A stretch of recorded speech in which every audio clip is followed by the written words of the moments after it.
be aware of it because you're the leaders that can make changes. And, someone has to.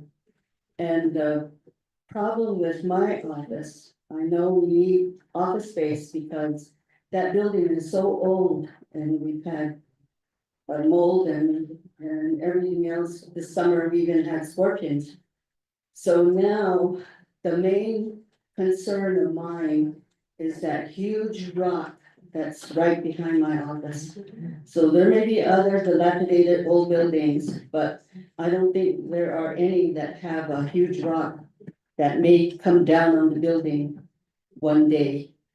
And I'm glad the mine is no longer dynamiting for coal, because that shakes the ground and probably, these are sandstone rocks. And they're not solid. So that's my main concern is that rock. I don't know if any of you have seen it. When you look behind it, there's a space about this big. If it fills with snow and freezes, one of these days that rock's gonna come down. And that's been my major concern, although the building is old and there's mold and everything else in there. That rock is pretty dangerous.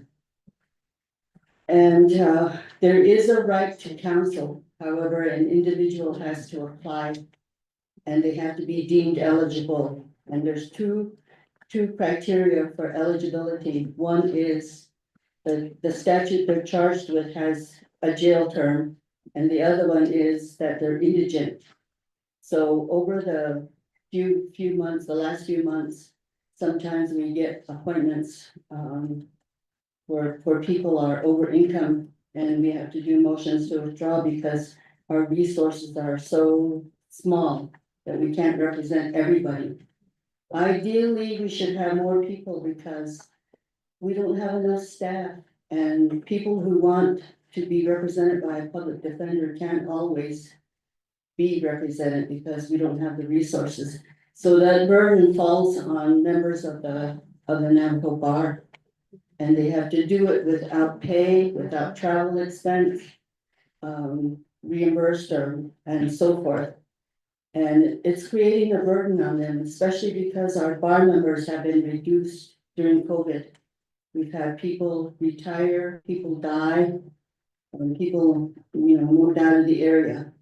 And we don't have as many members of the bar as we used to have. So we're limited in public defenders. And even though there's a right, because people stay in jail while they apply, and sometimes they don't get appointed to, someone doesn't get appointed to represent them right away. What they end up doing is they've been in jail a few days or even some more than a week. They'll plead guilty just to get out. And they don't realize that guilty plea is gonna follow them around the rest of their life. And it could have an effect on their opportunities for jobs, for everything else that you need to have a clean record for. So those are things that I think all of us should know about our justice system. And I know this because I've been directing this office for 31 years plus. And I've seen everything, believe me. But I really have a dedication to helping my people because a lot of them need help. They don't have jobs. Sometimes their parents don't want them around and they end up on the streets. And that's why we had that big fiasco in Phoenix. And we still do have people that are sent to treatment off reservation. But probation assists them and they get them to facilities where they have a bed and that the facility is well run. And it's not the scam facilities that they had running for a while. So I'm available. If you want to have a meeting on a lot of these issues, I'm available. Just let me know in advance. I'll come and give you as much information as you can, answer as many questions as I can.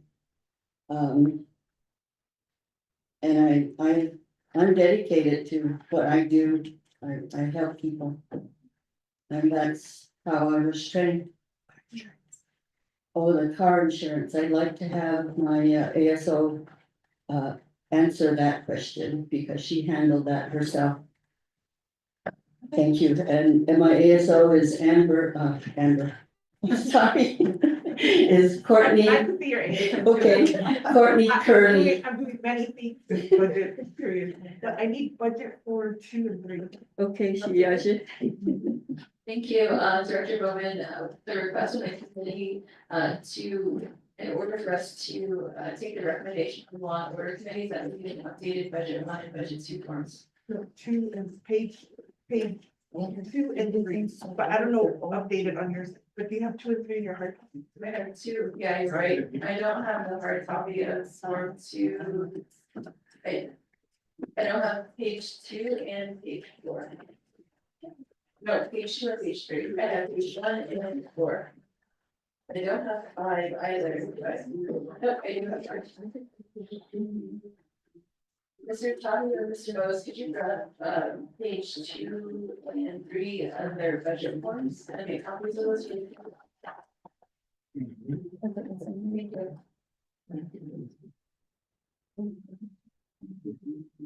Well, and the floor goes to the ASO. Thank you. Good morning, committee members and chair. My name is Courtney and I am the ASO with the Public Defender's Office. My consultation national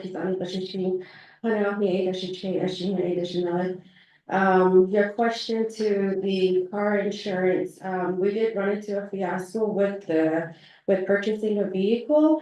At the time when the vehicle was wrecked and considered what do you call it? Total.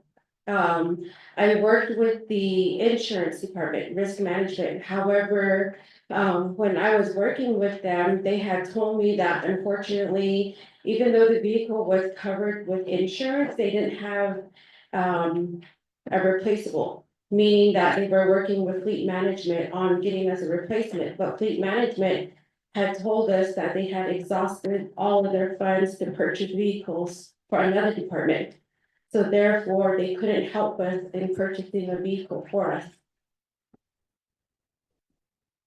And so that's where we had to include in our unmet needs for the purchase of a new vehicle, $45,000. And that was an estimate provided by one of the dealerships. And just for the record, when that was shared with us, it was explained to me that that actually was the president's vehicles that were purchased. So it halted the rest of the purchases that needed to be made across the Navajo Nation for divisions and departments that needed vehicles, and Public Defender's Office was one, and they didn't have the funding. So basically, President's Office took from the Public Defender's Office and took their vehicle to replace and give to President's Office.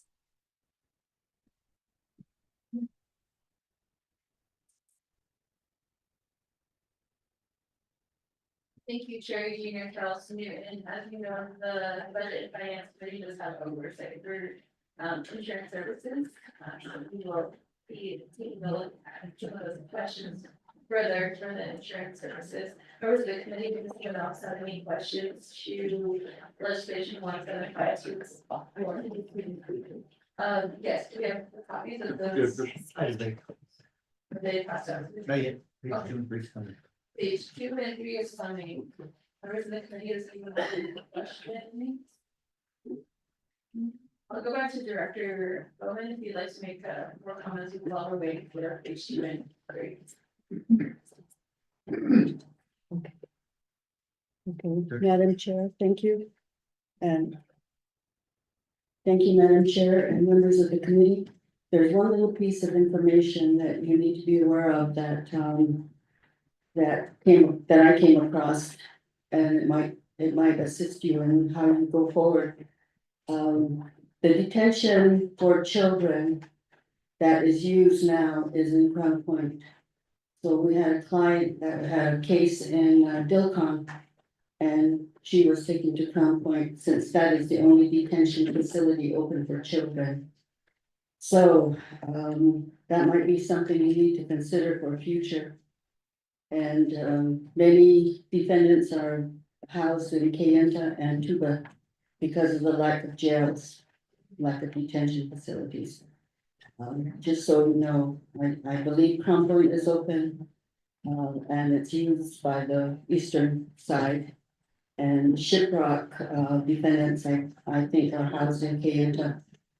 But with the lack or the small number of detention staff, they have to drive them back and forth to the jails. So that's just for your information. That's all I have. Thank you. Thank you, Director Bowman, for adding to the need of the Office of the Public Defender. Members of the committee. Page 2 and 3 are being passed out. So, and then for those who cannot not line, the portions of page 3 are the positions that are within the office. So those give more information and details to what the budget's being presented for the committee. And sometimes so far, there have been a few occasions where people don't present each 3. Members of the committee, does anyone have questions? Yeah.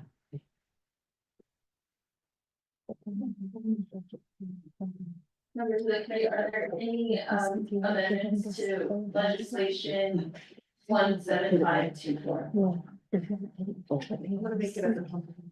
Thank you. And I just want to note to Chair Eugene Charles Newman, the committee is considering your legislation as is with those recommendations, but even though the committee may not make those budget revisions today, we're planning on taking a look at unmet needs comprehensively before the legislation is created and comes before the committee. So we'll have a special meeting or a leadership meeting specifically on unmet needs, so that's available to everyone, and we'll further discuss that. But in the meantime, what would be helpful is providing those updated budget forms if amendments are made. Members of the committee will go to the vote on the main motion. I do not hear any questions or comments, so we'll go to the main motion. We'll go to Delegate Norman Negate at the vote. Delegate Norman Negate vote screen. Delegate Shirley Hassett at the vote. Yeah, Delegate Shirley Hassett vote screen. Chairwoman Amber Canesco Cardi vote. Today I will agree with you. Chairwoman Amber Canesco Cardi vote screen. Delegate Lester Gassie, how do you vote? Madam Chair, I will agree. Lester Gassie, Delegate Lester Gassie votes green. Vice Chairman Carl Slater, how do you vote? Green. Vice Chairman Carl Slater votes green. We have 5 members voting in the affirmative, 0 opposed, myself not voting, the motion does carry. Thank you, Chairman. Thank you, Charles. Thank you, Director Bowman, for your presentation today.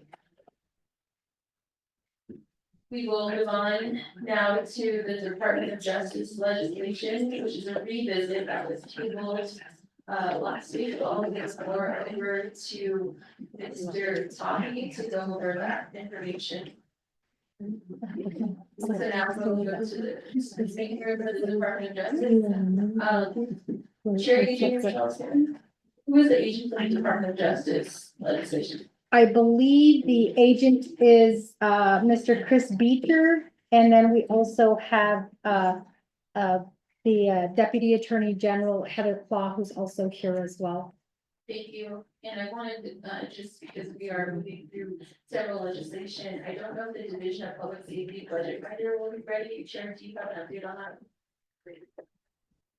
that? Yes, Chair, Michael Anderson, Executive Director for Public Safety. Those are in progress right now and are being brought down. Okay. Chair will be here till 12:30, right? Well, the latest I can leave is 12:30, so it looks like that might be what's gonna happen. And I did text Delegate Urbiso to see if he was still here, to see if maybe he can assist me. I haven't got a response back from him, so 12:30 is when I do have to leave.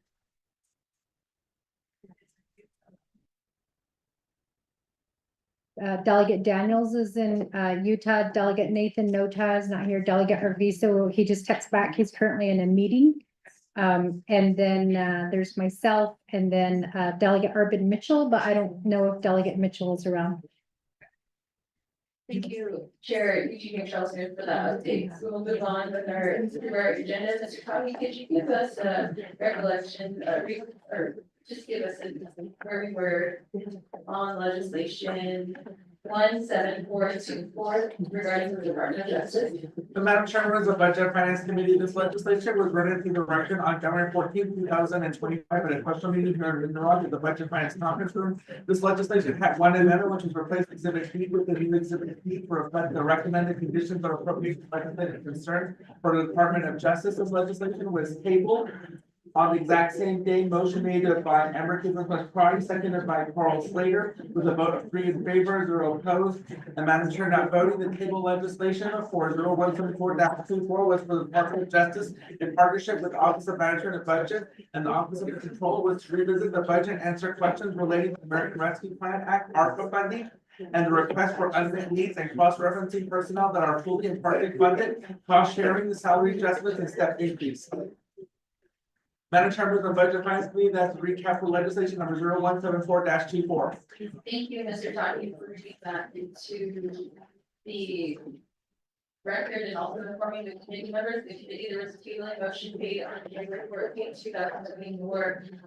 Is there a motion to take the legislation 17424 off the table?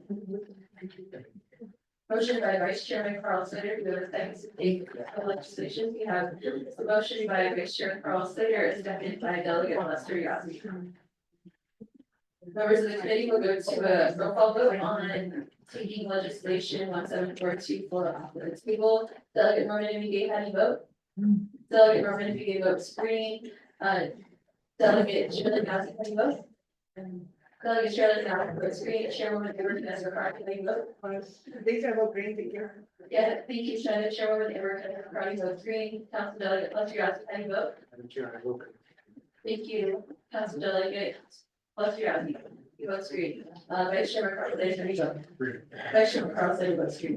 We have 5 members voting in the affirmative, 0 opposed, myself not voting. Motion does carry. We are reconsidering legislation 17424. This legislation has already been read into the record, and it does have final authority at the Budget and Finance Committee. So we will continue to hear updates regarding legislation 17424. Do we have updated budget binders to be presented? I'll give the floor over to Chair Eugene Charleston. Chair Parrish, this doesn't answer the question that you just now asked. Chair and committee members, as I stated at the very beginning of Budget and Finance, I really have to be out of here by 12:30 today for a doctor's appointment in Farmington. I would like to ask that legislation number 0183-24, that's the Division of Public Safety. Since the budget is still in the process of getting completed, I'd like to ask that we maybe possibly bring that up on Friday. And again, you know, we do have DPS here, and we have some criminal investigators as well as officers, and I really want them to be out in the field as opposed to sitting here wondering if their budget is going to be called here today. So I respectfully ask that this committee, I know that we currently have a motion on the floor for 174-24, but 0183-24, if we can bring that up on Friday. Thank you. Thank you, Chair Eugene Charleston. Our advisor has also informed us that they are updating their budget binders at the public safety as well. So they're not prepared today to come before the committee, so we'll take that recommendation as well. So I just want to make the announcement that the sponsor of legislation 18324 is recommending that not be heard until Friday, January 24th, 2025. So to the Department of Public Safety and all the agents, just the time frame of today's meeting, I don't think we'll be able to fit that into the Budget and Finance Committee meeting today, but we will consider it on Friday, January 24th, 2025. Thank you. We'll go back to 184. 183. Their budget is not ready. The budget binder is not ready.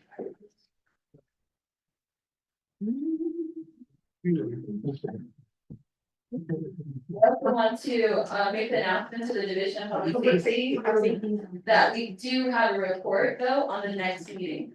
So at 1 o'clock, as posted on the agenda, there's a report from the Division of Public Safety on the unmet needs resolution CS 7823, so that's still on the next meeting's agenda, that will still be heard in an hour. Thank you. Thank you, Mr. Duffy. We'll go back to, the business in front of us, that is legislation 17424. We do have the legislation off the table, and the motion was made on January 14, 2025. So we'll go back to, Chairwoman Eugenia Charles Newton to present updates and recommendations that were made on that day, any progress that's been made from the Department of Justice. Also, have the deputy, having both acting deputy director, Acting Attorney General Heather Clark Okay. and Acting Deputy Attorney Chris Beecher. acting Attorney General. and deputy acting attorney general, president, of both the Department of Justice agencies. Chairwoman Eugenia Charles. Thank you, Chair. And just for clarification, Chair, if you could, go back, because I don't have, like, I have my laptop, but it's dead and I didn't plug it in. So the questions that, resulted in tabling and during a revisit, if we could just get that, on the record for today, so that we know that so we know how to address those questions and concerns, Chair. Great, thank you, Chair Eugenia Charles. I will give the floor to Mr. Tony to recap. And Madam Chairman of the Budget and Finance Committee, this legislation was tabled for the Department of Justice in partnership with the Office of Management and Budget and Office of the Controller to revisit the budget and answer questions relating to the ARPA funding and the request for the unmet needs and cross-reference personnel that are fully and partially funded and cost sharing, salary adjustments, and step increases.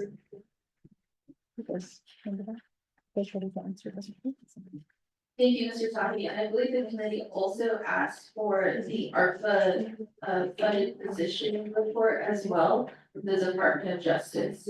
Those are questions asked by the committee. I know we can ask the controller's office, but if the Department of Justice would assist the committee with those recommendations and discussion points, that'd be appreciated for collaboration.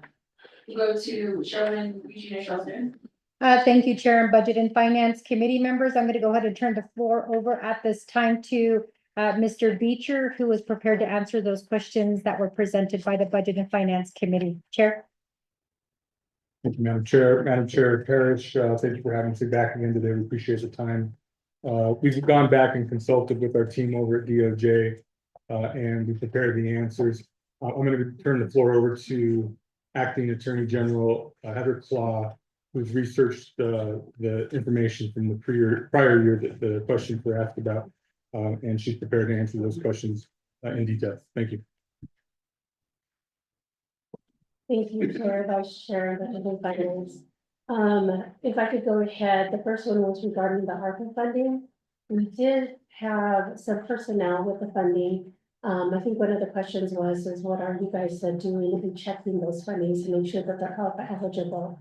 Last year, we have been doing the questionnaires in order to go ahead and make sure the work that the ARPA personnel have been to double check them to make sure that they're on key for that. We do have those questionnaires, so if there's any issues or questions regarding treasury or audit situations, we do have them on record and on file too as well.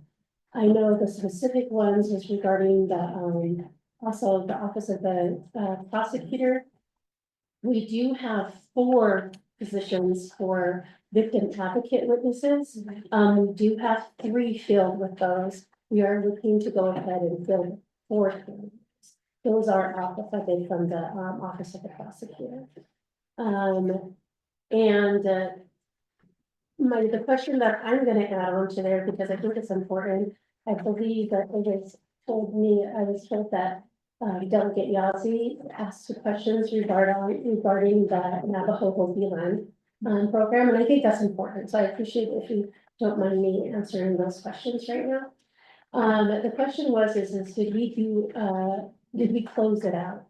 We didn't close out the Hopi land initially support.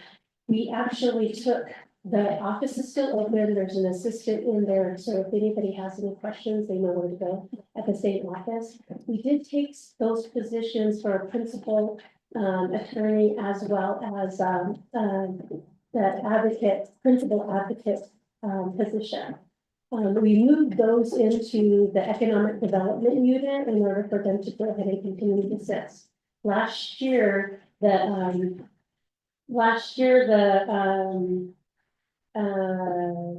statute of limitations, was over for them to go ahead and file.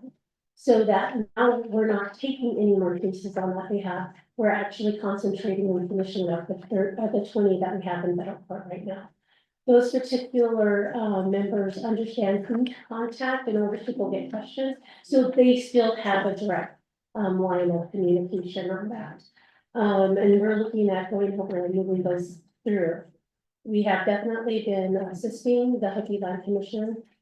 Hopi Land Commission, with an attorney there too as well. So everything that we're required to do underneath there, we're continuing to do.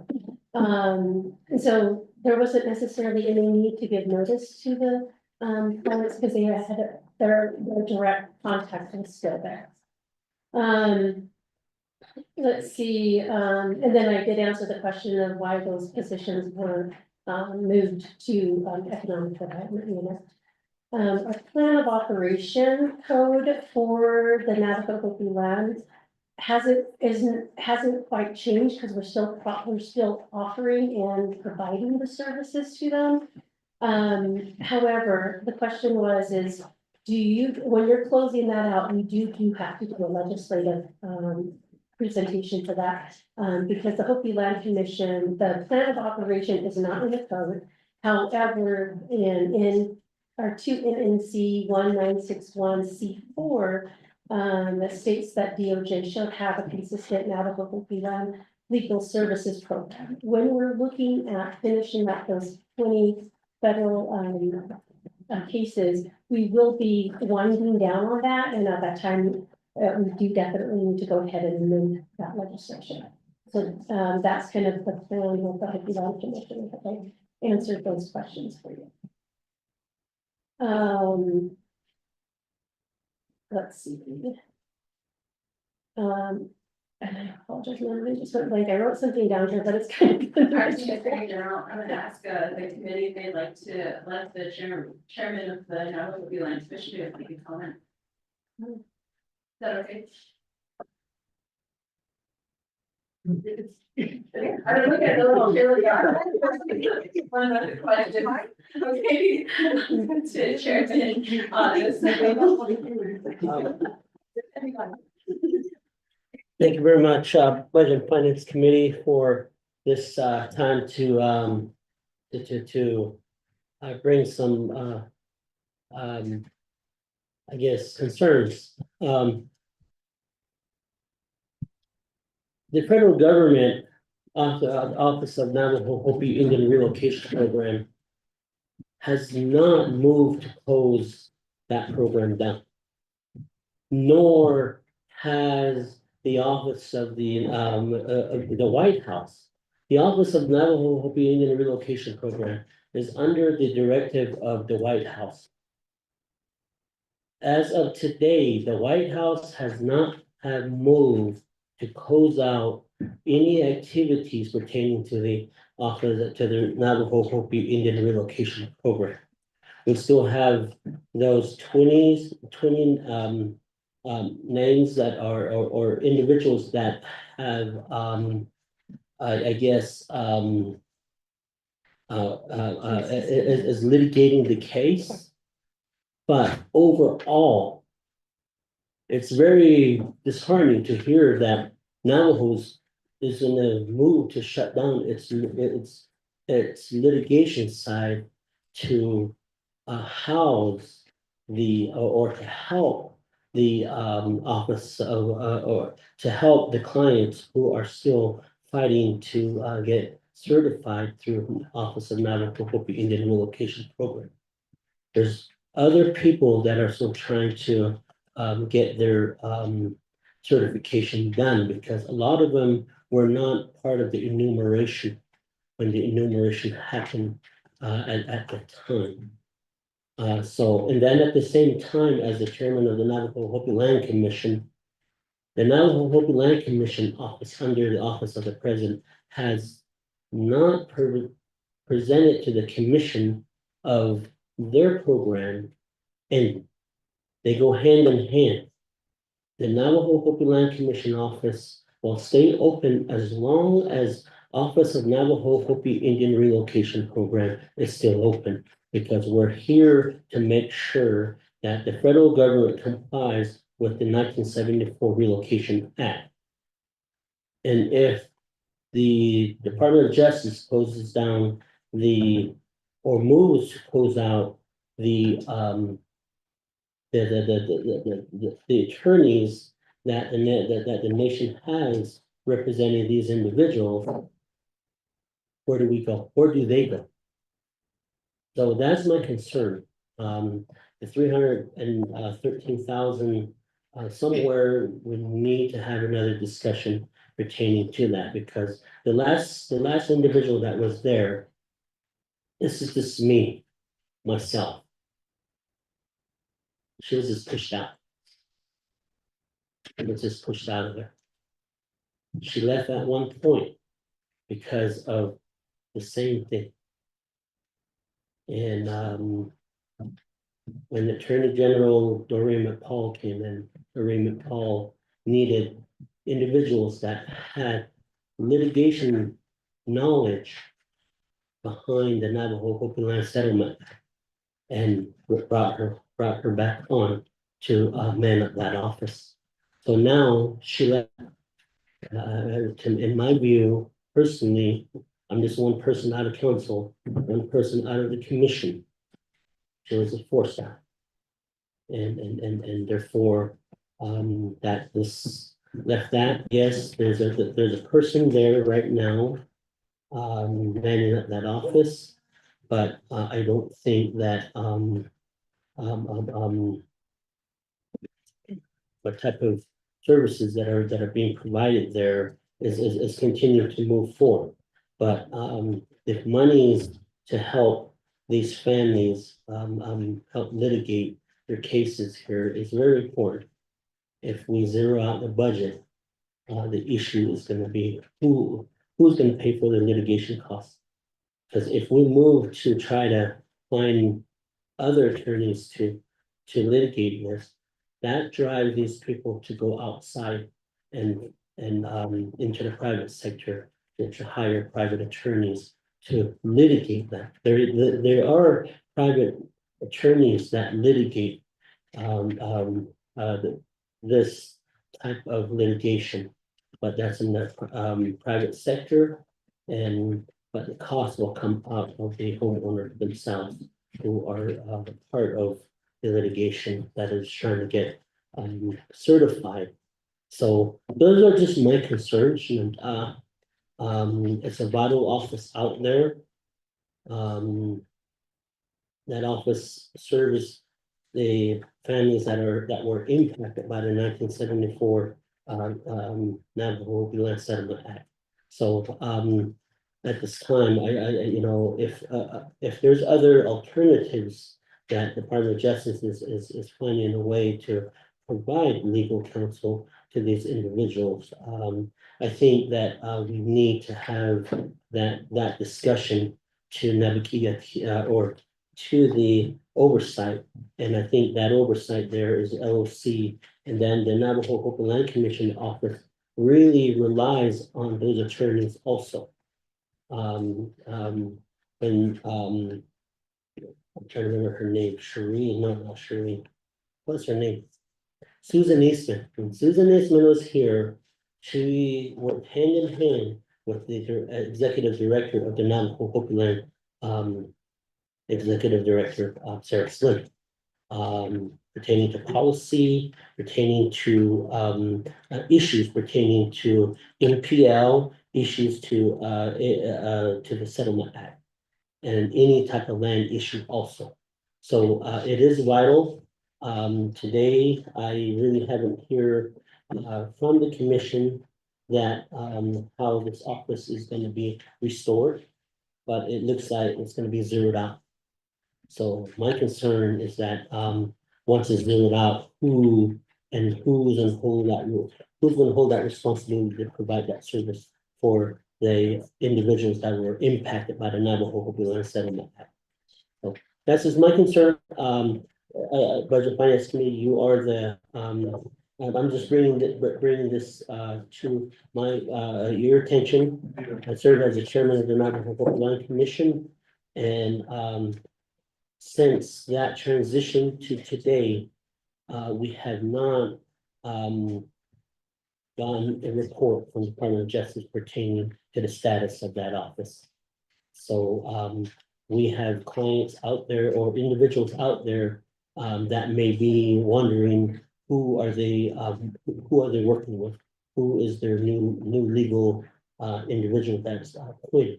The individual that's out there, I think he's a tribal advocate. Yeah, as earlier to the question, what was talked about earlier, when the public defender's office was here. There's a difference between a state bar attorney and a advocate. Some of these cases are at the federal level. So that we need to sort through, and if there's a solution to this, we're willing to hear, but since the releasement of Ms. Eastman to today, the Navajo Hopi Land Commission office has not been provided any updates pertaining to that office and what will happen to those clients that are receiving services through Navajo Hopi Legal Services. That's all. And thank you very much. Chairman, so I think delegate Shirley, we have a question here in a second, but before we get to that, she does the legislative concern in front of her, but before we get to all the fact and stuff, we're going to go back over to the Department of Justice. Thank you, Chair, Vice Chair, and Budget and Finance. I'm sorry to hear that, Chair Otto feels that we haven't been supported. We're not closing anything yet. We are still providing the opportunities and to go ahead and move forward with attorney cases that are filed in the federal court. They do have attorneys assigned to them that they're working through that. There is a statute of limitation that ended last year. If Navajo Nation wants to go ahead and us to continue to work with the federal government to amend it so that they give additional time for the people to go ahead and file, and that's great. But right now they have ended, so we're always concentrating on the 20 federal cases that are in court right now. However, we're more than happy to be there to go ahead and assist if you want to go ahead and do some lobbying or working out to go ahead and amend that federal act in order to go ahead and extend it. Thank you.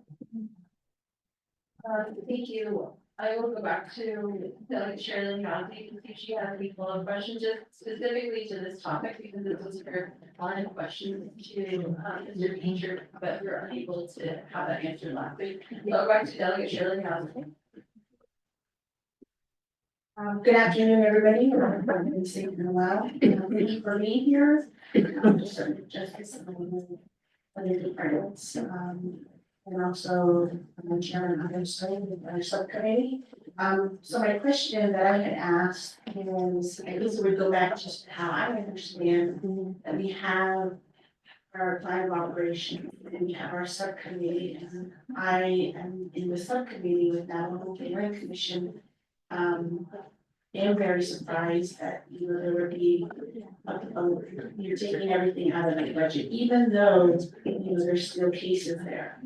And so it doesn't seem like, it would fit to me that, we should be doing it in a process where you're amending the plan of operation, but then also having a conversation with the subcommittee to just let them know what you're doing, because I know at the federal level, we're trying to keep this office and all the activities open. We want to be able to do that. I know that as a subcommittee, but I really do think that you need to have a conversation with subcommittee members to let them know before you take out everything in that line item budget.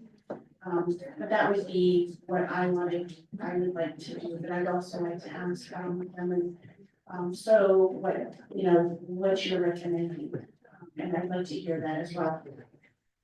Thank you. So, thank you very much.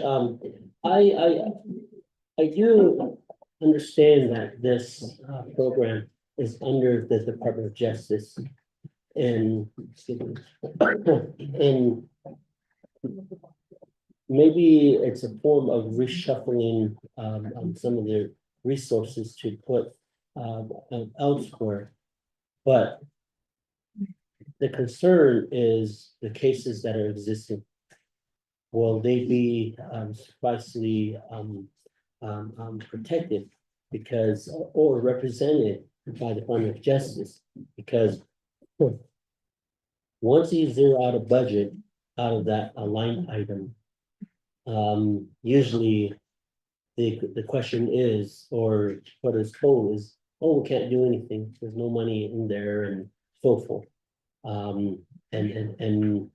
This line item is particularly for this, for that. I know the Department of Justice has a contract attorney that is outside counsel. Maybe that's the avenue that Department of Justice is utilizing the outside attorney for that purpose. So I guess that clarity needs to be brought to the commission, because I don't want to be caught in the middle when the White House comes forth and says, we are closing Office of Navajo Hopi Indian Relocation Program. In the Navajo Hopi Land Settlement Act, the White House is really key. Congress can't close down Office of Navajo Hopi Indian Relocation Program.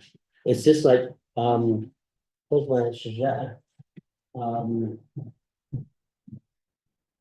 Navajo government development. We can't zero that budget out because of a court case. It's mandated that it's funded. This is in that same scenario. Congress has to keep funding it until the President of the United States makes that request to say, to Congress to say, hey, the United States government has met the requirement to the Navajo Hopi Land Settlement Act, and we want to move forward to close it. That has not been brought forth by the last administration and the current administration. So on our side, on our side, I don't want to send a message that we are closing up shop over here, and I don't want Washington to hear it, because if they hear something of that nature to say we're closing shop, it's a domino effect. Washington's gonna say, Navajo, you already closed it? Okay, let's go ahead and shut down Office of Navajo Hopi Indian Relocation Program. So that's just my concern. I don't want to send the wrong message to Congress. We've been making those trips to Washington critically to try to move forward to get the White House to appoint an Indian commissioner. In October 21, 2024, myself, President Nygren, and Vice Chair Casey Johnson made a trip to Washington along with the Executive Director, Ms. Sarah Slim, to advocate on behalf of appointment of a Indian commissioner. And this particular meeting wasn't a meeting that was called by the Navajo Nation. It was called by the White House. So we met directly with the White House staff pertaining to this issue. So they're the ones that brought us forth. And at the time, the Biden administration, they're the ones that brought this meeting forth. As you know, the inauguration happened, the Biden administration had not appointed an Indian commissioner. And right now, the Indian commissioner left in 1989. and gave that responsibility to an executive director. And the issue there is that the executive director, in my view, is a civil employee. The Indian commissioner is a political appointee. So those are some of the flags that we try to raise with the White House to try to have them move forward to appoint the Indian commissioner, so that they can continue to make sure that the Settlement Act is fulfilled. There's findings that there's other possible maybe litigation that may occur. I don't know. But again, you know, that the program is not done. The program has not met to really say that they are complete with the complying with the Navajo Settlement Act, and that it's actually a public law. So meaning that it was justified and a court decision happened, and the court ordered and Congress made a public law and mandated the White House to comply with the relocation process of moving Navajo and Hopis off areas that are identified as Hopi partition land and Navajo partition land.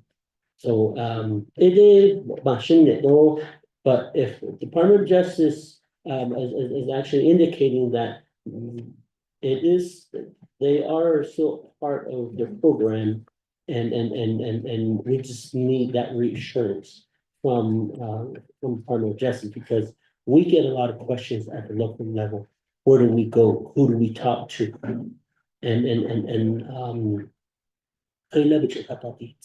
So I always say that. So go to the Navajo Hopefully Legal Services. And I always point them to that direction there to the city. So that's just my concern. And any recommend, yeah. Thank you, Speaker Summer, Chairman of the Navajo Hopi Land Commission. I just want to also just make a note of the sponsor's time today. She indicated that she has to leave from employment at 12:30.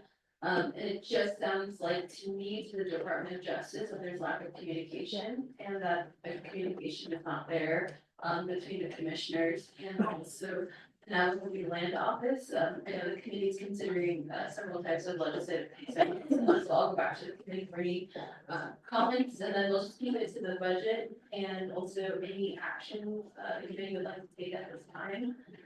Otherwise, the committee could also consider legislative concerns, conditions of appropriation, but it would be the law and order committee that would continue to work with the Department of Justice on those directives and conversations. However, if the law and order committee is not making any headway with the Department of Justice, this may take considerable action through the comprehensive budget for any actions that are not being seen by the council. So I'll go back to Delegate Shirley Nazi. Are there any amendments you'd like to make to this legislation or any comments at this point? Thank you, Chairman So for your comments. I do agree that we could signal to the federal partners that, you know, we are closing that shop. So I'd like to recommend I'll make an amendment to restore the budget. And then also request that there be some meaningful conversation, communication with the just to give you the information of what you're doing. Maybe you do have a plan, a time frame that, you know, I know as a subcommittee member, I would like to hear what that time frame would look like,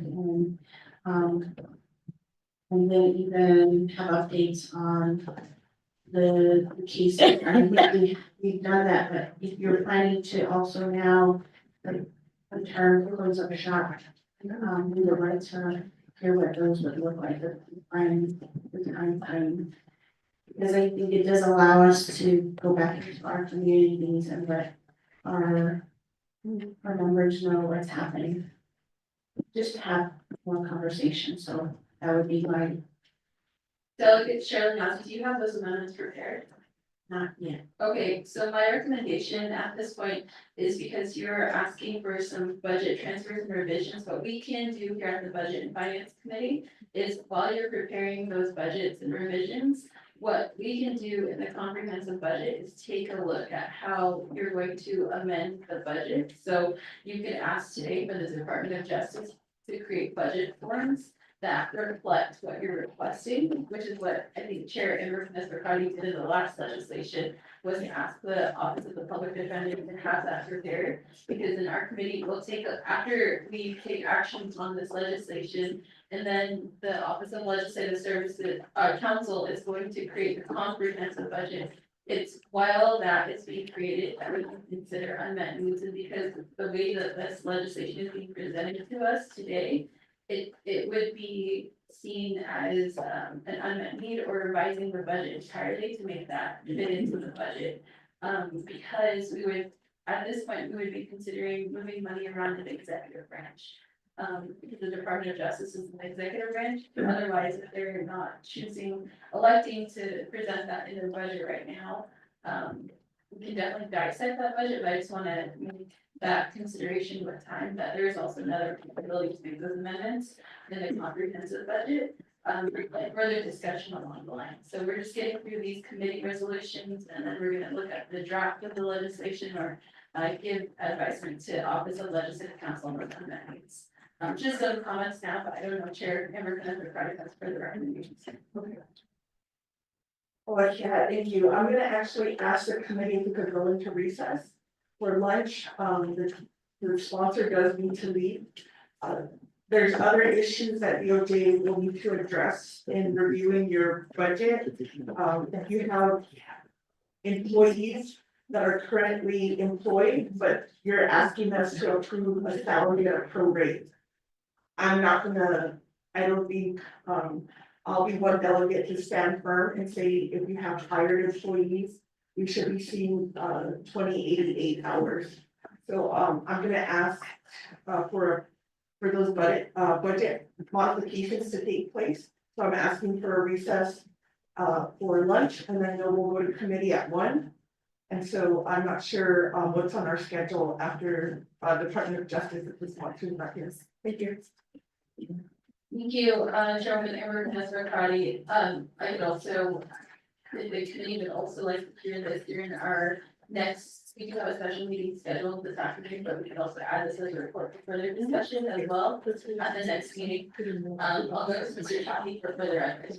Madam Chair, members of Budget and Finance Committee, after concurring with Office of Legislative Counsel, if you guys recess this legislation, we'll have to come back on Friday. Because the sponsor is here and we can't table it twice without it killing the legislation. So we agreed that we vote on it and make those amendments as we start doing the comprehensive budget. So we recess and we reconvene back on Friday at 9:30 with the Department of Justice, along with the other departments already. I'll go to the committee. I did hear a request for a motion, or I'll just clarify, Chair Inverness Riccardi. If they're not fully funded or employed, please vote right on it. We voted down, gentlemen. It's still Almost good. Well, what we can do is just recess and then they come back on Friday. That's it. You don't have any other budgets today? It's RDC comes back. Is that okay? Is that a? So we'll recess and then we can go to the DNR budget because the sponsor's not here. Well, what happens, because that's what we're gonna do. So what happens if she's not here and the committee doesn't take action? So, Because. Chair, we have. It's. You, then the sponsor's not here, so I guess you would have to call it out of order. There's nothing in the committee rules that directly address this, but you have an actual motion and a second, and you've been talking about this for, I don't know, an hour and a half.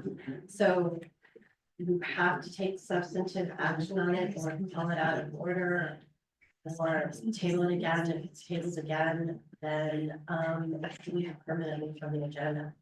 So, you could the legislation could be reintroduced, but then it has to go back to law and order, back to the budget and finance committee. Sure, but as the chair, I can recommend a motion to recess, so then I'm going to convene that with advice. We need, in order to comply with Title 12, there needs to be a representative from the law and order committee here, so Delegate Arviso, if he is available, if this meeting's ended and he's So if there's available, not, if there's not. then I would have to say that you're not in conformance, any amendments made are not in conformance with that Title 12. Okay, so if we don't discuss it after that, after we review that, If there are to be amendments, if we're not gonna do amendments, then um, then we're not gonna vote on it because there's a sponsor. Then can we move forward? You can just vote on it, so we can pass it through. I'm just gonna vote red. Because there's Sure. about, there's about 20 prorated. That's the thing is like, I'd rather have that legislate, I would have them prepare those amendments, have that ready. Do legislative concerns now, and I know that she has to leave, but that at least that she sends the message and direction from the committee on how they should make the changes before it comes back as legislation. Otherwise, it's all off the record, it's all like we're just telling you what's being done through email. I mean, I wanted to ask you.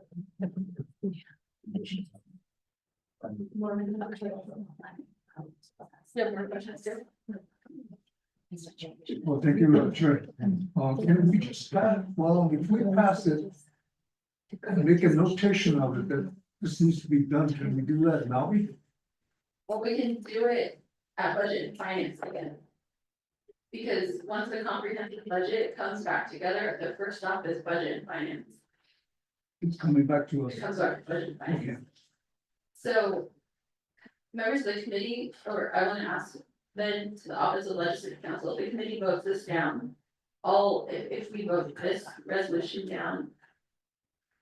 Is that just on the resolution itself, or? Can the committee also do a directive in the legislation with the vote, with the motion? there, you can do a directive, certainly.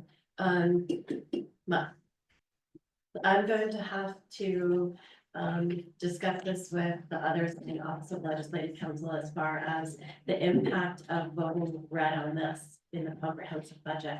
I just don't know the answer off the top of my head, and I just need to confirm with the other attorneys. Sorry, Norman. Where's our, and our reason? No. This is not here. Sure. Where's that?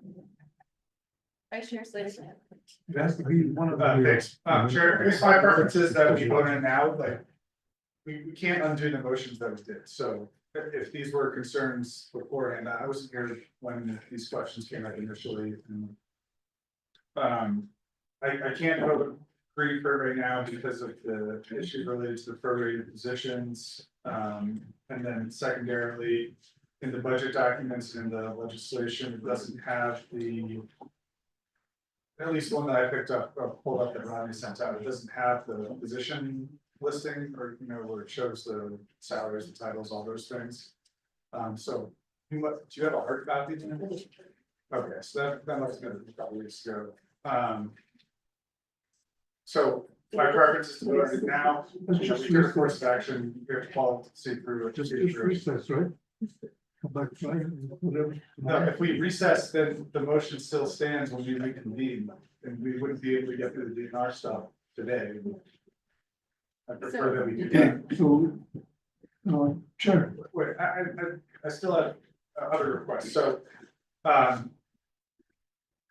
In the comprehensive budget, if we're to vote for this, I need that position classification. It sounds like there were questions that were asked about the cost share of positions and ARPA positions, and there's a verbal report today. I need a breakdown of which positions were funded via ARPA and what the salary breakdown was for those positions. And then, I know this is confidential and, conveyed in that manner, but a listing of existing consultants and outside counsel under contract with DOJ or contracted by DOJ. And there might be a fourth one, if there is, I'll email, but I need at least those three things are true. Thank you, Vice Chair Carl Slater, I'll go to Delegate Norman McGay.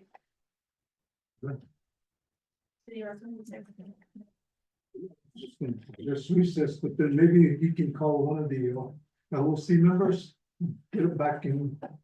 We can convene, you could do that, But there's no guarantee that there will be a law and order committee member afterwards. like five on there. And out of five, you could, maybe one of them show.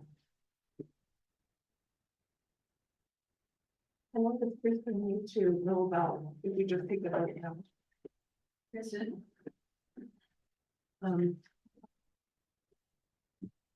That's a difficult question to answer. I don't know. This is a question of first impression. So I honestly, don't know. I would want to discuss this with all the attorneys at the Office of Legislative Counsel and, maybe some of our outside counsel that have also budget experience.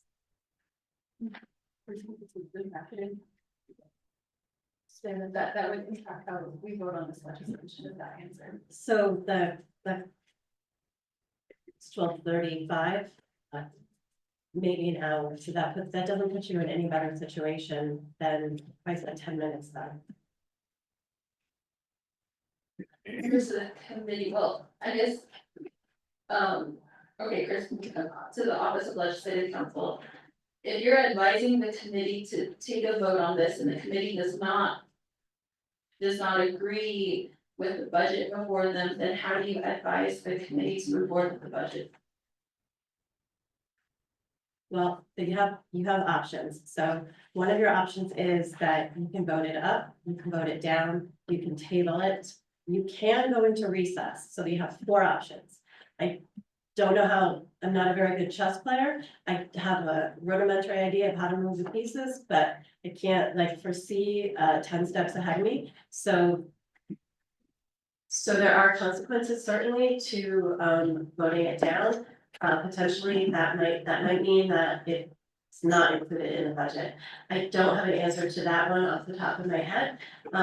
The idea of voting it up means that you may have a budget in the comprehensive budget legislation that you don't 100% agree with, but that you can amend in subsequent stages. So you can amend it as a budget and finance committee, non-meet and council. If you table it again, then it's deleted permanently. If you recess and then reconvene and you don't have a sponsor of the legislation or somebody that can co-sponsor the legislation, or someone from the budget and finance committee and you're making amendments, then you're running the risk of 1, not being in compliance with the Appropriations Act, and then 2, having to call it out of order because you have a sponsor here. So those are your options. As far as a recommendation, it depends on what the committee wants to chance. Sure. What is calling it out of order mean at the committee? So there's nothing specifically in your rules, Chair, that has, that allows you to call it out of order. But you can't proceed with a legislation that does not have a sponsor. So, you can't proceed on it. You can't take any official action on it. I think at that point, the legislation, it would be de facto removed from the agenda just because there's no action that you can take on it. I think the question, Kristen, so I think the last time the committee considered withdrawing a motion, this was under acting Chief Legislative Counsel, Mariana Khan. We have a new Chief Legislative Counsel. So what is the new Chief Legislative Counsel? What is her thoughts on withdrawing the motion on this legislation? I do not have an updated. We don't have updated advice from the new Chief Legislative Counsel. What I can tell you though is that something that's been discussed in the Office of Legislative Counsel extensively is it's a fiction and it seems like it doesn't comply with the spirit of the law. If you have been discussing an issue substantively for, say, 90 minutes, and then you withdraw the motion, withdraw the second. But I see the Chief Legislative Counsel has just walked into the room, so I am going to, let her opine on this issue, Chair. So if it's not ordered, does it come back into our agenda later, or is it off of the agenda? Like, can I motion on Friday to bring it back to the agenda? Chair, so, no, that's kind of, there's no mechanism for, to come back to the committee at that point. We can't, this is going to go. Say that again, Chair? We can just motion to suspend form and add it back to the agenda. We'll be going out of order. You bet. That's why you suspend the rules. You're suspending a rule. Our committee. Thank you, Chris. The only reason we have time to think about that, we'll go to the Ms. Espino to advise the committee further. Ms. Espino, I know you are our new Chief Legislative Counsel, and we are considering the legislation that the committee needs further time to discuss, but our sponsor has to leave at this time. And what the committee had previously done in our first year was withdraw the motion from the legislation if the documents were not ready, if the discussion moved further, and there were no actions further to take, and because this legislation is final authority of budget and finance. There are some parameters on, if we table this legislation, it gets deleted from the agenda entirely, and it fails altogether. So we're trying to look at different avenues. My suggestion is to withdraw the motion, just because that's what we had done in the past. But with the acting office of legislative counsel, there was no memorandum produced or guidelines produced on this topic. But because you're a legislative counsel, I just want to ask for your advice on, if we can withdraw the motion on this legislation at this time. Thank you, Chair, members of the Budget and Finance Committee, DOJ, Attorney General, and others. So what I'm hearing is that it's about the fact that the sponsor is going to have to leave, is that correct? And there's more discussion that's needed about the budget. And if you table it, it's the final, the legislation will back, okay. So in the past, the committee has withdrawn the motion and allowed the matter to come back to the committee. And why are we changing that position? Yes.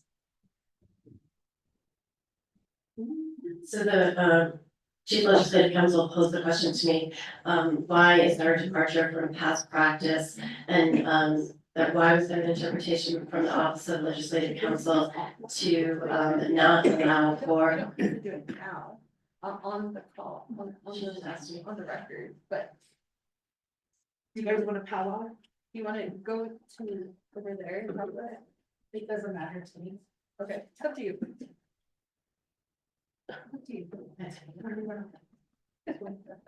Well, so everybody, hopefully we're all clear. So the reason that there is a reinterpretation of it is because you have this rule that you can only table the legislation once, and then if you table it a second time, then it's permanently deleted from the agenda. So the interpretation has actually varied through the years, depending on who the Chief Legislative Counsel is. Just like, Monday, there were a whole bunch of changes that happened in the federal government. And the reason for the change in interpretation was that it's basically an end run. I don't know anything about sports. It's an end run around you can't table it twice. So that's the shortest answer. And then I'm happy to discuss this offline with the Chief Legislative Counsel if she would like further discussion, Chair.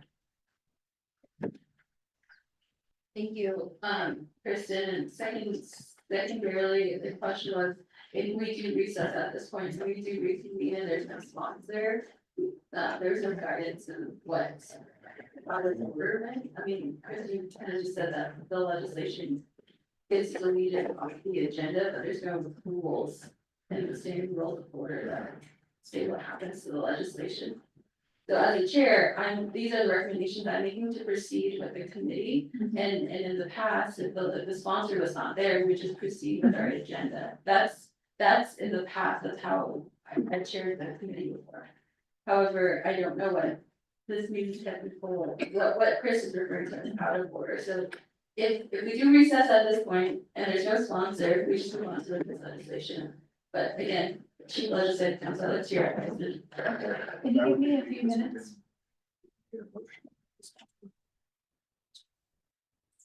There's no on board. Yeah.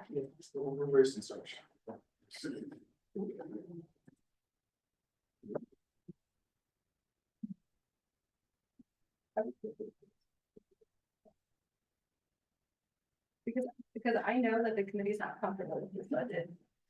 And there's substantial information on this budget that needs to be fixed regarding personnel. Sure. Vice Chair Slater.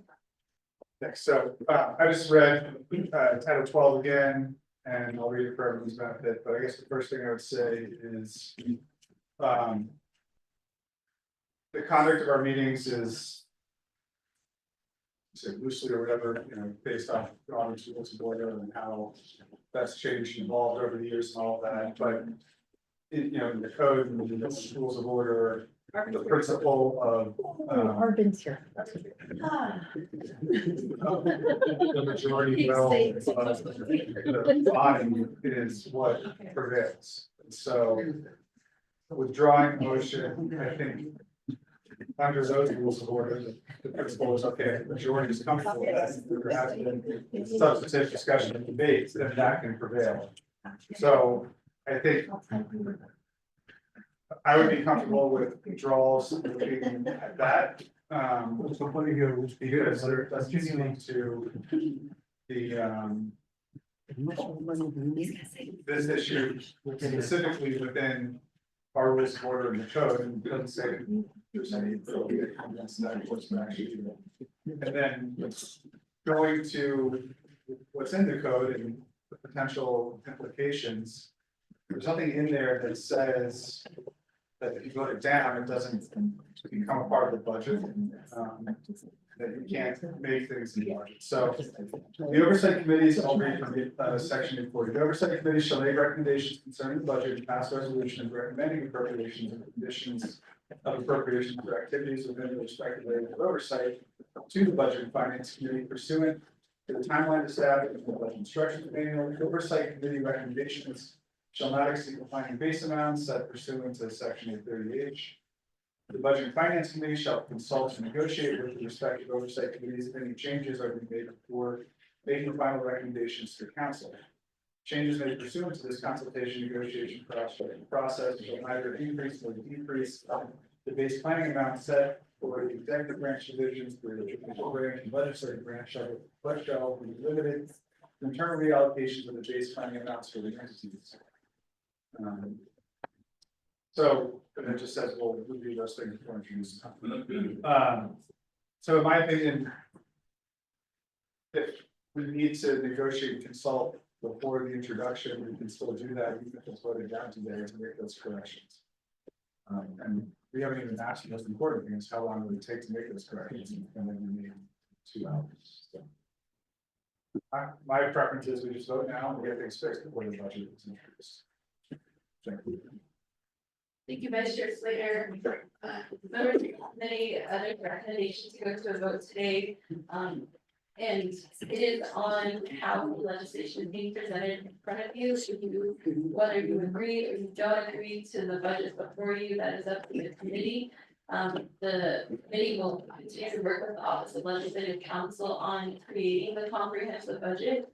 And this is a recommendation from the Law and Order Committee. And this is how we're going to take that recommendation. I know that the committee has made many comments to the legislation so far, and, before the sponsor departs, I want to give her some time.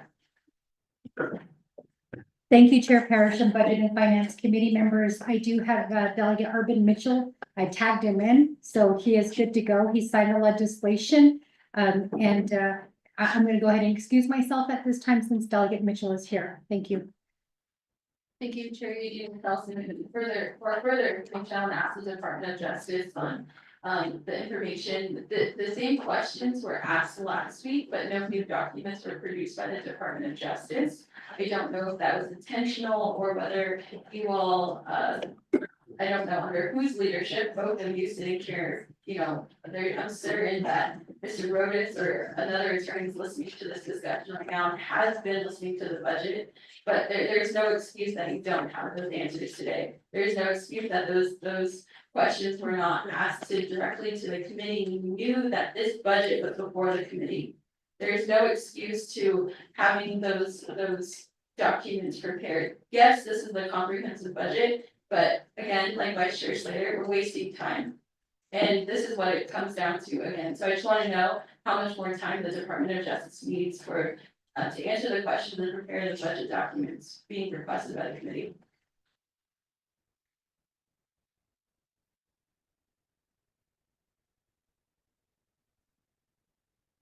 Thank you, Madam Chair. Appreciate those comments.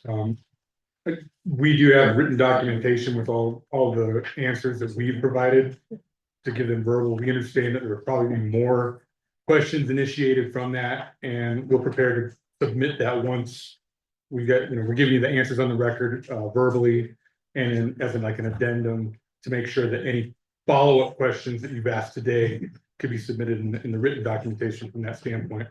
I don't believe we had anything that was unanswered from the questions that were posed last week. We just have them here and prepared to give them verbally, but more than happy to give that in a written format as well. I guess the thought process is that last week, as the questions were asked, they would have been a verbal response. And we prepared that verbal response and more than happy to answer any additional questions that come from those questions. And with the directive, more than happy to offer them up in a written format as well after we've given them here today verbally. Madam Chair. One of the questions posed by the committee last week was on the ARPA personnel. I don't see that report for the committee. Is that ready? Yeah, if you wanted to go ahead, I'm going to go ahead and get the copies of them there. But I do apologize. I thought they were added into the binders that were provided for you today. There's no blinders. No documentation. This is what I noted at the beginning of the meeting. Was that the Department of Justice had not provided any documentation. So we do have a new sponsor, co-sponsor from the Law and Order Committee, Mr. Robert Mitchell. Thank you for being here with us. Members of the committee. Those documents regarding the ARPA personnel are available. However, I know the committee has request to revise your budget form 1 through 4 or 1 through 2 regarding the personnel. So how long will it take you to revise those budgets? Or are you prepared today to answer questions on your personnel, whether they're cost share dollars, how that breakdown works? That was a question that was posed last week, Mr. Beecher.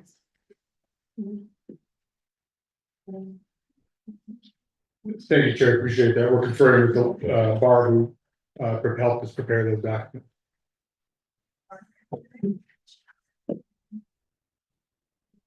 Are ready today or not ready today?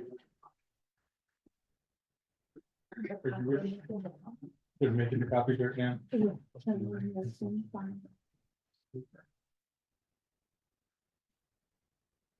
Thank you, Madam Chair. They are making those copies right now. Barb is ready to present, so we should have those very shortly. 15 recess. Okay. Members of the committee, they are preparing those documents once again.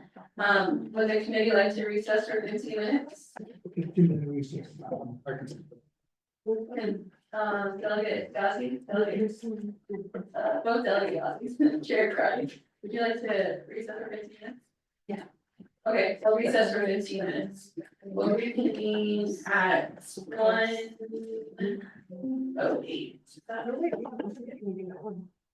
That's right. In recess, we'll recess now and then we'll, so Mr. Mitchell, or sorry, Delegate Mitchell this time, Honorable Delegate Mitchell. We have a scheduled regular meeting for a report in the legislation, so we can recess now as a committee, and then after we finish that business, we'll come back to the Department of Justice budget. We may add Department of Justice for reports to further discuss the personnel issues, but please stick around as we're still on this meeting. So I'm gonna recognize that we're gonna recess now and reconvene after our special meeting. But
afternoon, everyone. We'll have Delegate Norman in today, ready to go.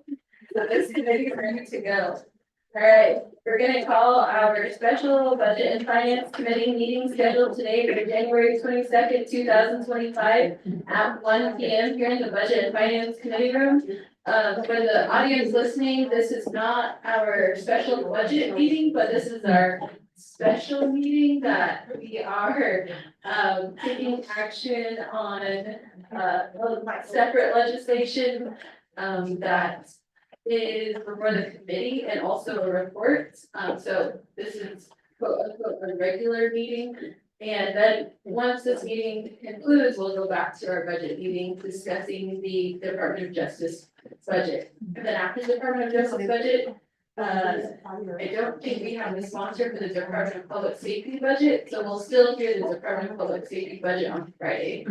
The report today on the committee agenda is from the Department of Public Safety, so stick around. The committee still wants to have a discussion with you about those questions. So thank you all again for being here in the committee room. Let's call this meeting to order at 1:13 p.m. Mr. Taki, could you read, or could you assist the committee with the roll call for attendance? So Madam Chair, members of Budget and Finance Committee, this is roll call for Budget and Finance Committee, the committee finalizing the council's regular meeting for Wednesday, January 22nd, 2025 at 1 p.m. Roll call, Honorable Senator Parrish. Honorable Senator Parrish is present, Honorable Paul R. Slater. Honorable Paul R. Slater is present, Honorable Norman M. McGay. Here. Honorable Norman M. McGay is present, Honorable Amber Kisman Quattrati. I am here. Honorable Amber Kisman Quattrati is present, Honorable Cheryl Yazzie here. Honorable Cheryl Yazzie is present, Honorable Lester Seagasy. I'm present. Honorable Lester Yazzie is present. Madam Chair, you have 6 members present, which constitutes the quorum for this special meeting. Thank you, Mr. Taki, for reading, or for taking the roll call for attendance and verification of quorum. We do have a quorum today. Members of the committee, we are on invocation on our agenda, and the nation can use all our prayers today. So Delegate Lester Yazzie, can you lead an invocation this afternoon for this meeting? Thank you, Madam Chair. That you have us give us necessary from the funding. Knowing that in the based on our budget, every only about we see the clock. Okay, thank you, Madam Chair, Vice Chair, honorable members of the BNF, our legal team, our staff, the key, how we get out, we not get those people to the Academy machine, I don't get. Now, the shock date or the COVID, that's just season that I don't have a couple of there's no of it, the one understanding, we don't know that the this house live there, the sheep for those to listen to piece of only $1,000 population. Because you need to there Washington based on our logic. The whole way out, the way out, the way out, the way about body to the actual way need to be then, which how it need to in the cone. The ease and way out to the Washington base of the Pacific, the other public heart. The condition unreaching, actually go, leaving, and get to Hana, to TV, the years and they get carry a story and was actually making loud. So we actually go and winning the complete so get. We kind of bottom comment, Mr. We these with the boy and then can't go home, only when we passing that and that thing, the actually because need to navigate actually of the guy and then we can make data in the Korea, now the study that don't really complex, although we have to select, other than it's a lot, so I couldn't need a different application. Actually, large bunch of companies, so yeah, not season, but also really it's in the same, even that you was not sleep,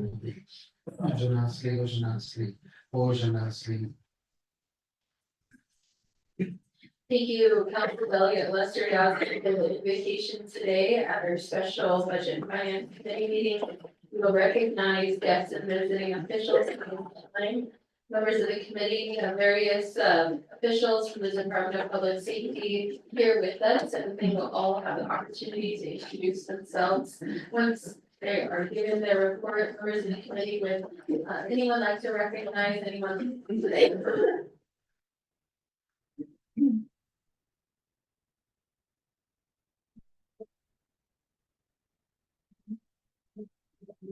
Thank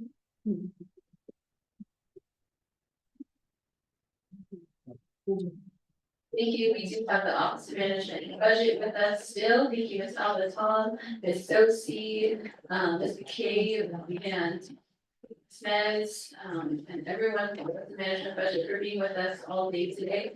I see Ms. Racita Tani here, Acting Division Director. Also, we have our Chief of Police here. So we're looking forward to the reports today.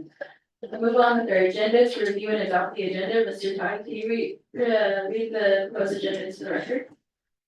Madam Chair, members of the Budget and Finance Committee, the proposed agenda reads as follows. Budget and Finance Committee, the Trinity Nominations Council special meeting for Wednesday, January 22nd, 2025, 1 p.m. Presiding Honorable Shandine Parrish, Chairperson, Honorable Carl R. Slater, Vice Chairperson, location Budget and Finance Committee Conference Room, Window Rock, Arizona. 1, call meeting to order, roll call invocation. 2, recognize the guests and visiting officials. 3, review and adopt the agenda. 4, review and adopt the journal. January 7th, 2024, regular meeting. 5, receiving reports. A, report from the Division of Public Safety on the unmet needs received in resolution CS 78-23, exhibit G1 and H1. Additional unmet needs and legislation number 0183-24 and related matters to their expenditure and remaining funds. 6, old business, none. 7, new business. A, legislation number 0250-24, an action relating to Law and Order Committee and the Budget and Finance Committee approving the Navajo Department of Emergency Medical Services schedule of fees as sponsor Honorable Dr. Annie Nez. 8, close the meeting, announcements and adjournment. Madam Chair, members of the Budget and Finance Committee, that is the proposed agenda running to the record. Thank you. Thank you, Mr. Todd, for reading the proposed agenda to the record. Mr. Todd, before I recognize the motion and second to consider this agenda, do you have any correspondence with the sponsor of legislation 25024? Madam Chair, members of the Budget and Finance Committee, yes, I did text Dr. Andy Nez. He is in Russell 45, Arizona. Thank you, Mr. Toby. Members of the committee, I did get in correspondence that Honorable Dr. Inez is in the parking lot. Members of the committee, is there a motion to consider this agenda? Motion by Delegate Shirley Housing. Do you have a second? Second by Delegate Norman Begay on the agenda. Members of the committee, are there any questions or amendments to the agenda? I'll go to Chair Amber Knez-Rickardi. Oh, yeah, Shadeja. Appreciate the correction on the, I wanted to ask in our last budget hearing report from the Department of Justice, there was a recommendation to add Department of Justice onto the report. I just don't know if I should make that motion, if they're going to have a sponsor after this special meeting. So when we go back to the budget hearing, do you know Delegate Mitchell said he'll be there? Okay, so I just wanted to ask the committee. Oh, and Delegate recently. So do we need to add a report to DOJ, or does the committee just want to do that during our budget process? That budget. Okay, all right, so that was my question, Chair. So the second question is Delegate Nez is en route. So I wanted the committee to consider moving 7 new business before the report, number 5, so that the committee can take action as we're final approval. And the delegate is on his way. Chair, that would just be my minute. Thank you, Chairwoman Amber Knez-Rickardi, and Delegate Dr. Andy Nash just walked through the door. So, members of the committee, amendment number 1 is to move 7 new business, sorry. 7A, legislation 25024 before receiving reports. Members of the committee, is there a second to that motion? Second by Delegate Shirley Yazzie. Committee members, any questions to amendment number 1? Legislation first. Hearing none, Delegate Norman Navigate, how do you vote? Delegate Norman Navigate votes red. Or I'll come back to you, sorry, apologies. Delegate Norman Navigate votes green, I apologize. Delegates Shelley Nazi, how do you vote? Green. Delegate Nazi votes green. Chairwoman Amber Knez-Rickardi, how do you vote?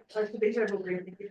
Shevitz, Chairwoman Vanessa Cardi votes green. Delegate Lester Yasi, how do you vote? Madam Chair, I will be. Council Delegate Lester Yasi votes green. Vice Chairman Carlson, how do you vote?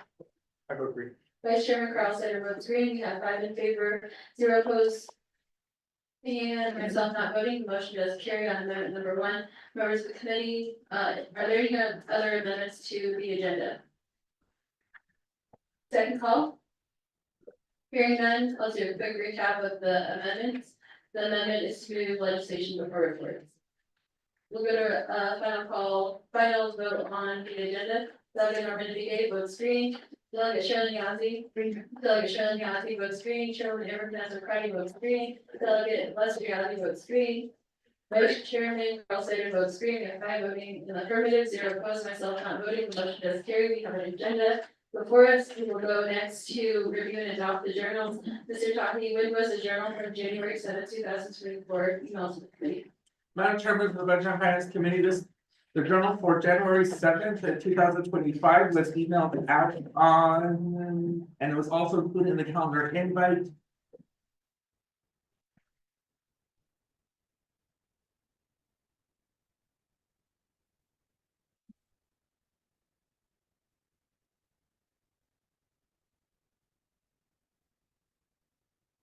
December or January? January. Oh, it's emailed out in January. Thank you, Mr. Taki. The January 7, 2020. January 21st. Mr. Taki, is that a typo on the agenda or is this 2024, where it should say 2025. 25? All right. Members of the committee, is there a motion to adopt the journal from January 7, 2025? Motion by Delegate Shirley Hansi for the journal for the record, January 7, 2025. Do we have a second to that motion? Second by Delegate Lester Yasi. Members of the committee, are there any questions? Hearing none, Delegate Norman Vega, how do you vote? Delegate Norman Vega votes green. Delegate Shirley Hansi, how do you vote? Green. Delegate Shirley Hansi votes green. Chairman Mr. Cardi votes green. Delegate Lester Yasi. Delegate Lester Yasi votes green. Vice Chairman Carl Slater. Vice Chairman Carl Slater votes green. 5 in favor, 0 opposed, myself not voting, the motion carries on adopting the journal from January 7, 2025. Now we'll move to legislation 25024. Mr. Tommy, can you, or before we get to reading that legislation into the record, we'll read the legislation into the record and then we'll go to Kristen Wall to explain the committee provision. So, Mr. Tommy, you have the floor. Madam Chairman of the Budget and Finance Committee, you have submission for tracking number 0250-248, November 20, 2024. An action relating to law and order committee, the Budget and Finance Committee approving the Navajo Department Emergency Medical Services schedule of fees. The purpose of this legislation is to approve a schedule of fees for the Navajo Department Emergency Medical Service. Budget and Finance Committee has final authority over this legislation. The primary sponsor of this legislation is Dr. Annie, as this legislation was read into the record by electronic voice recording per Navajo Council Rule 9. Back to that chair. Thank you, Mr. Tiny, for reading legislation 25024 to the record. I look forward to Ms. Lau to further advise the committee. Thank you, Chair. Thank you, Chair. So there is an amendment to this legislation, and I don't know who requested the amendment. It was something that came out of the work session that was held with the Law and Order Committee. And I did email it out, but perhaps Mr. Taki can forward it out again to bring it to the top of everyone's email. And what it does is it changes the final authority.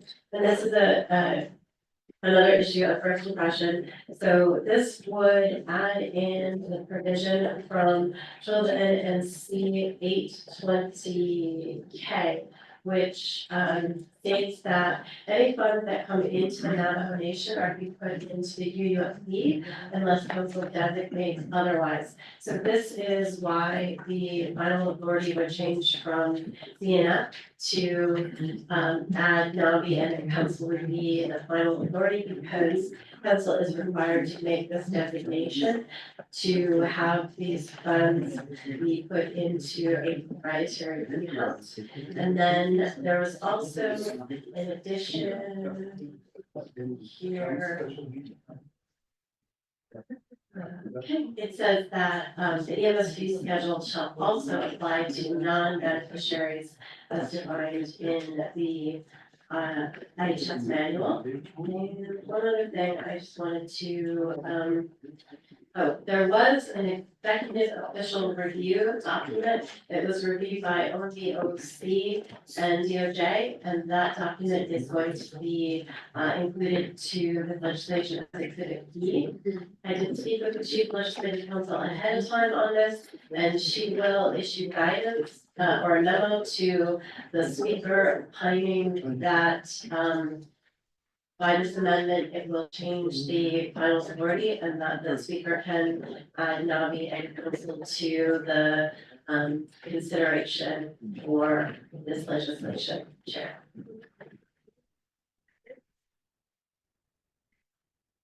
Thank you, Ms. Lowell, for advising the Budget and Finance Committee. Members of the committee, there has been a amendment. I don't know, that will be emailed out to the committee for consideration and sponsorship. I know that there was a request for a leadership meeting of the Law and Order Committee. I think myself and Chair Crowley were on that call, and then at the time, I think Delegate Shirley Nazar was on Law and Order Committee. So there has been some communication there, but just to update the committee about that, we're discussing was a joint leadership meeting. And Honorable Dr. Annie, I'm sure we'll elaborate a little bit on that. So members of the committee, before you is legislation 25024. Is there a motion to consider this legislation? Motion by Chairwoman Amber Crowdy. Do we have a second for that motion? Second by Delegate Lester Yazzie. Okay, we do have a motion and second on legislation 25024. I will hand the floor, or I will turn the floor over to Honorable Dr. Annie Nets. It is patience. Thank you, Shabeja, Chairwoman Parrish, as well as members of the Budget and Finance Committee, staff, and then everyone who is here in the Budget and Finance Conference Room.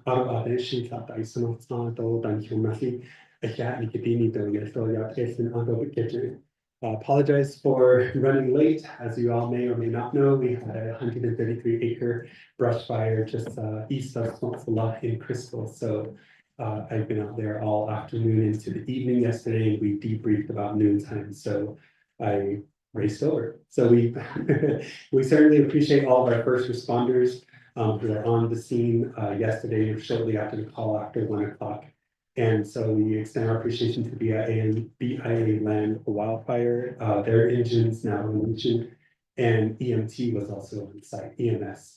And so this legislation certainly is a great discussion this afternoon to have, because we did have 2 of their staff who were available all afternoon into the evening yesterday. And so with me, I have an agent who's Mr. Cascoli, who's the manager for now the nation's EMS program.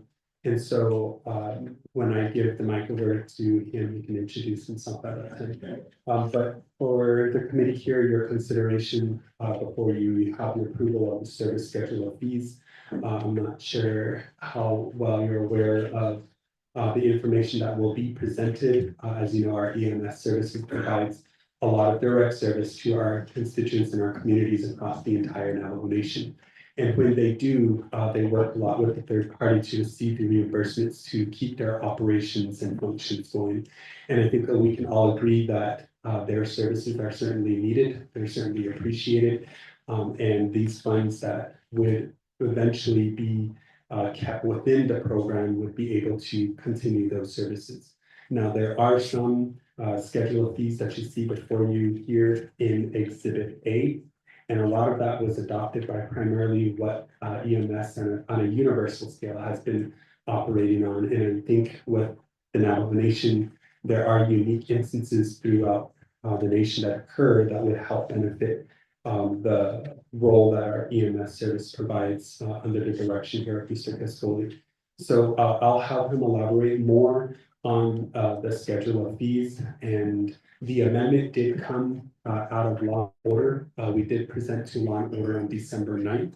At the time, they included non-beneficiaries, so in the event that a non-Indian, a non-Native American were to be in an accident, for example, because we are a tourist site here on the Navajo Nation, then EMS would be able to bill their insurances, because right now they are not. We also have a lot of different sites throughout Navajo Nation that also comprise of, you may have seen them in some films. So in those instances, that's where the benefit of this schedule of fees would also come into play. There was also a discussion to ensure that by law that the applicable waivement would occur so that the funds do remain in EMS program. So that was the recommendation from law and order. We did have a work session, a joint work session with Budget and Finance as well as RDC on December 30th. And so I think my colleagues were joining that call as well. It was really just a reiteration of the information that Ms. Wall presented to you here. So with that, Madam Chair, I am going to give the mic over to Mr. Cascoli. Good afternoon, Madam Chair, members of the committee. Shea Chris Cascoli, Chair, Bashir Michelle, Bashir, Bashir, Nakigane, Bashir, Waki, Bashir. I am originally from Kienta, and I am the Director of EMS under the Division of Public Safety. I'm also a licensed paramedic, and I just want to share our fee schedule, proposed fee schedule. Currently, Navajo EMS does not have a fee schedule, and these are some of the reasons why we are requesting for the fee schedule. So the fee schedule is primarily used for third-party payers. It outlines and sets rates that EMS will be reimbursed for the services that are rendered. It provides a standardized payment structure for EMS activities performed, including a base rate and a mileage payment based on the level of service provided.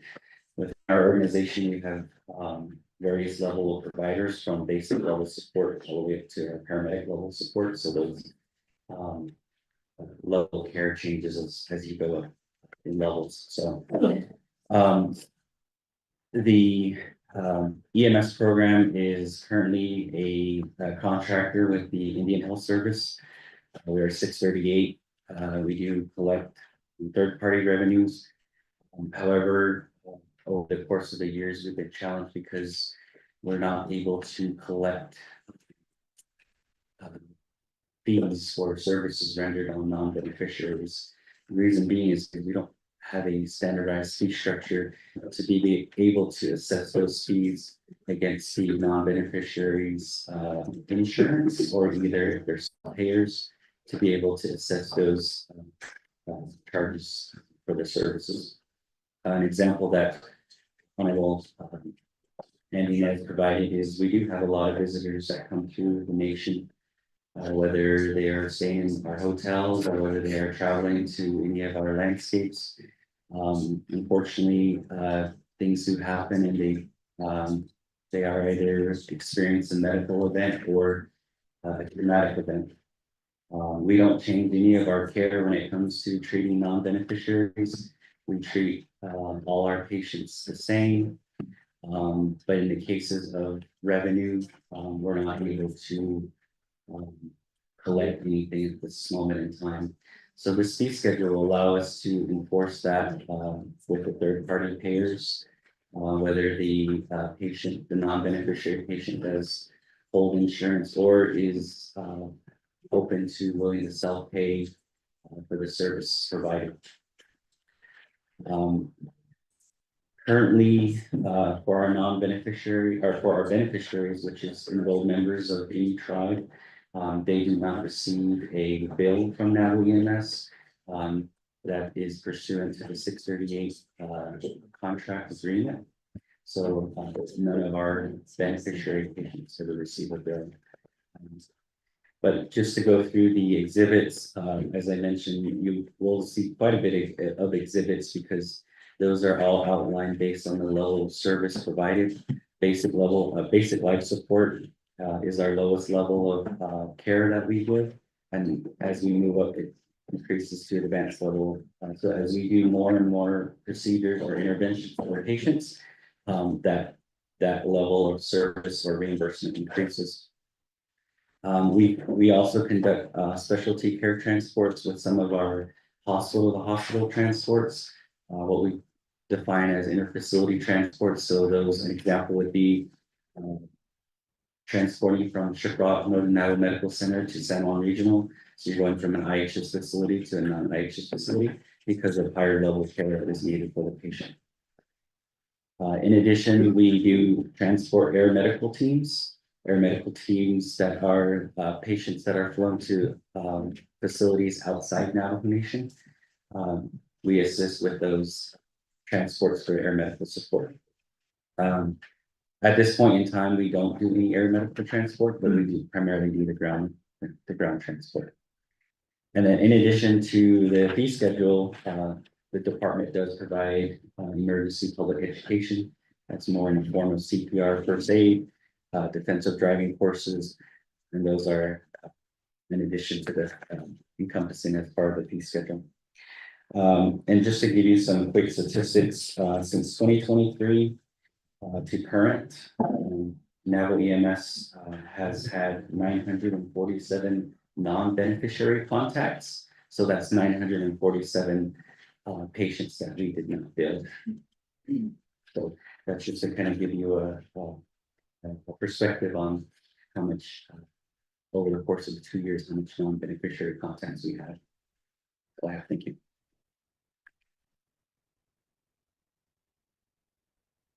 Okay, thank you for that information, Mr. Cascoli. I'm uncertain how much time we have left, but Chair will encourage we stand for any questions or comments. Thank you.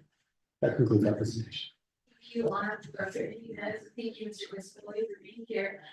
Did you see in the committee report from the Law and Order Committee that there is a report on the financial losses? And that was being passed out here.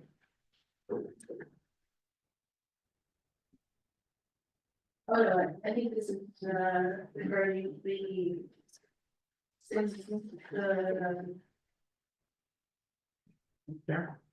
contracts. Okay. Mr. Dyer? Madam Chair, members of the Budget and Finance Committee, what is being passed out to you is going to be part of amendment number 1 to legislation 0250-24. That's going to be exhibit B attached to this legislation. Oh, thank you, Mr. Johnson. Before I make any questions, I just wanted to ensure that they have that report available to them. On the record, you guys, do you have a copy of that report from the Law and Order Committee? Which report is it? The data on financial losses.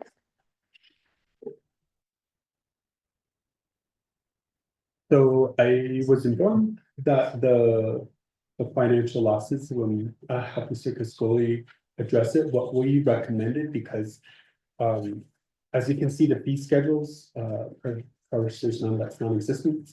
So what we recommended to EMS was to go back at least 4 to 5 years to determine how much losses have been their program and the Navajo Nation have lost since 4 to 5 years. So I can have Mr. Cascoli kind of just give a brief update on that. Thank you. Dr. Indios, maybe, or Honorable Dr. Indios. But there's no report right now, right? I just want to make sure everyone had documents with them, but there's not. Then we'll go to the question on the committee. Okay. We'll go to the committee for the question. Okay, let's do. So there's no report. They don't have a hard copy or no report was produced from the last time it was at Longwear. But they have a verbal narrative of the report. Would you like that verbal narrative? I'm going to ask the question. Okay, and then for the record, Delegate Sherman Nazi asked the question for that report, but, and then for the record, that report was not produced, but we can give the floor over to the sponsor and Mr. Kisco. Yes, certainly. Thank you, Chair. I don't question on the thought. Delegate Yazdi. So indeed, yes, she did ask the question and that was the recommendation at the time, was just to go back 4 to 5 years. So if you can see some of the figures that were shared from 2023 to 2025, with the 940 cases that were not billed. But overall, I'll have Mr. Kiscoli address that. Thank you. Thank you, and we have been able to compile, I guess, the request during the law and order was that at least 4 to 5 years. However, 3 years ago, were in records that were placed in our storage, which our staff is still continuing, but the last 2 years we've had electronic records compiled, and that's where we were able to pull the 947 patient contacts. And out of that, I believe we came to nearly 200,000 in loss, revenue services. We're still compiling that information because there was no fee schedule prior.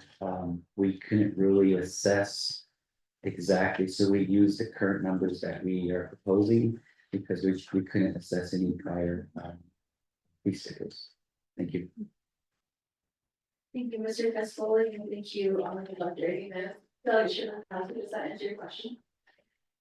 Yes, it does, so thank you for providing that. Thank you. Member of the committee, does anyone else have any questions to legislation 2502? I recognize Honorable Chairwoman Vanessa McCarty for her amendment. That's right, Chair. Yes, we do have an amendment. I hope the sponsor, you have a copy, Josh? I'd like to offer that amendment and if staff can read it into the record. Thank you. Thank you. I'll give the floor over to Mr. Target to read that amendment to the record. That was also emailed out to the committee like 5 minutes ago. Madam Chair of the Budget Finance Committee, this is amendment number 1 for legislation number 0250-24, runs as record. 1, page 1, lines 12, after committee, insert underscore nomination committee and nomination council. 2, page 1, line 13, after fees, insert underscore authorizing the fee collected to remain with the Department of Emergency Medical Services. 3, page 2, line 3, insert the following new paragraph. E, the update committee is a standing committee of the nomination council that considers all proposed final actions by nomination council to NNC sections 164A9F. Nomination council is the governing body of the nomination council. 2 NNC section 102A. 4, page 2, line 15, insert the following new paragraphs underscore. D, the EMS fee schedule shall also apply to non-beneficiaries as defined in the Indian Health Manual, sections 2 through 4.4E. A non-beneficiary is a person who presents to an Indian health facility for healthcare service and is not a Native American or Alaskan Native or an individual who cannot provide proof of eligibility. Indian Health Manual, section 5.5 through 1.1E. The EMS fee schedule is a proprietary fund type or specifically an enterprise fund as defined in 12 NNC sections 810 S2 and S2 small a respectively. F, the executive official review received a notation as significant by all reviewers and is attached to exhibit B. Page 5 and page 2, lines 19, insert the following new sections. Underscore section 312 NNC section 820K revenue designation underscore pursuant to its 12 NNC 820K authority. Nomination council hereby designates the revenue generated by the approved Navajo Department of Emergency Medical Services schedule of fees shall be deposited into the Emergency Medical Services Enterprise Fund. 6, renumber or reletters succeeding paragraph section exhibits according to necessary. This amendment shall supersede inconsistent language contained in any other committee amendments, which shall be conformed to the intent or language of this amendment. The Office of Legislative Services with notice to the sponsor of the legislation is hereby authorized to make necessary grammatical changes. Madam Chair, members of the Budget and Finance Committee, that is legislative amendment number 1, right in the record for legislation number 0250-24. Thank you, Mr. Zaki, for reading the amendment number 1 into the record. Does anyone, is there a second to the motion? Seconded by Vice Chair Carl Sayer. Members of the committee, any questions to amendment number 1? Hearing none, no, Vice Chair Carl Sayer for the question for amendment number 1.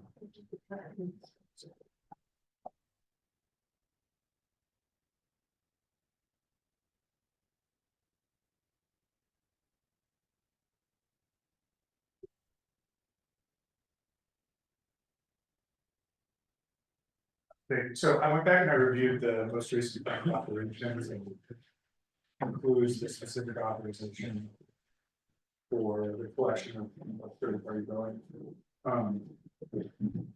In terms of the authority. Yeah, I think I answered my own question by reading paragraph. I think I'm okay.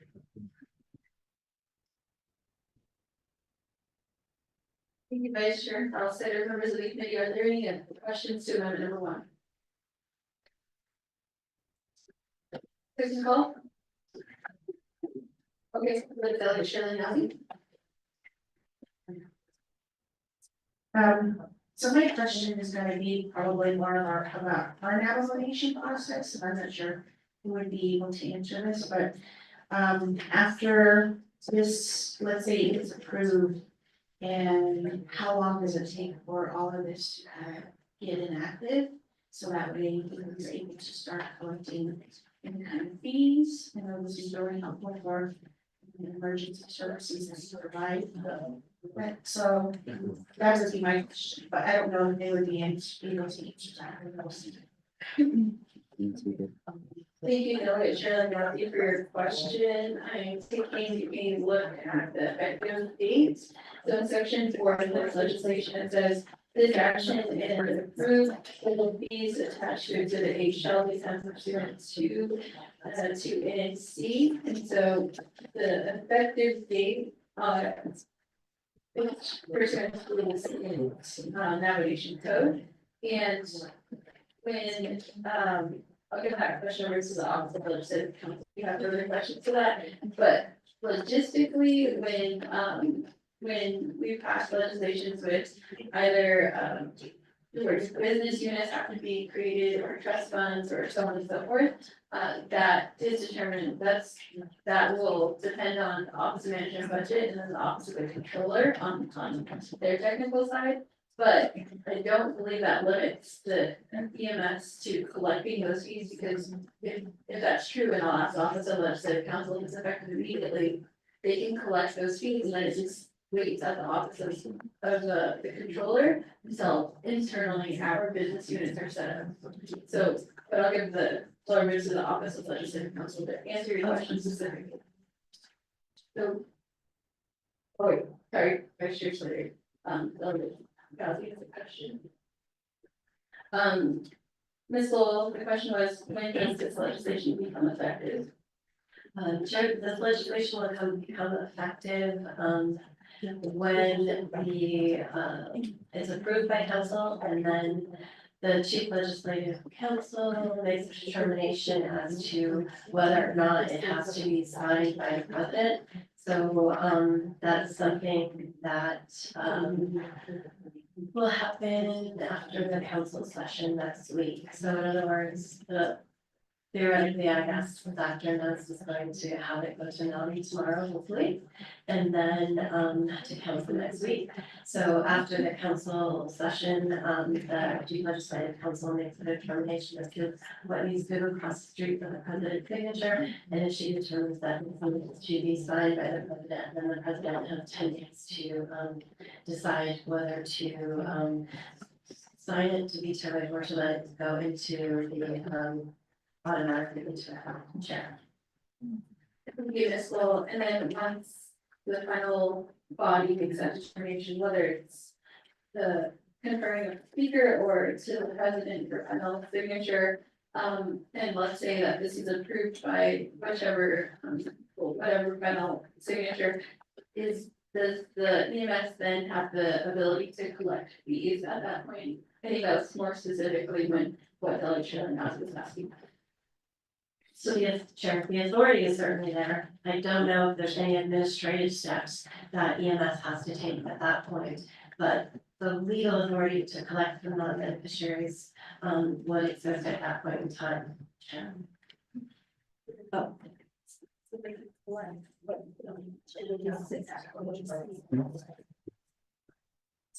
Okay, Shirley, does that answer your question, or do you have more specific questions for the Office of the Controller, Office of Management and Budget, or even,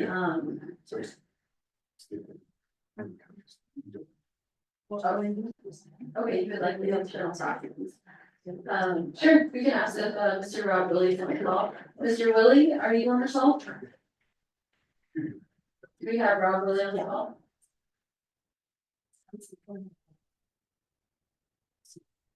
Okay, so notify the controller's office for your internal question, but that goes for any bullying legislation. So Shirley, do you have more questions specifically to this legislation? Thank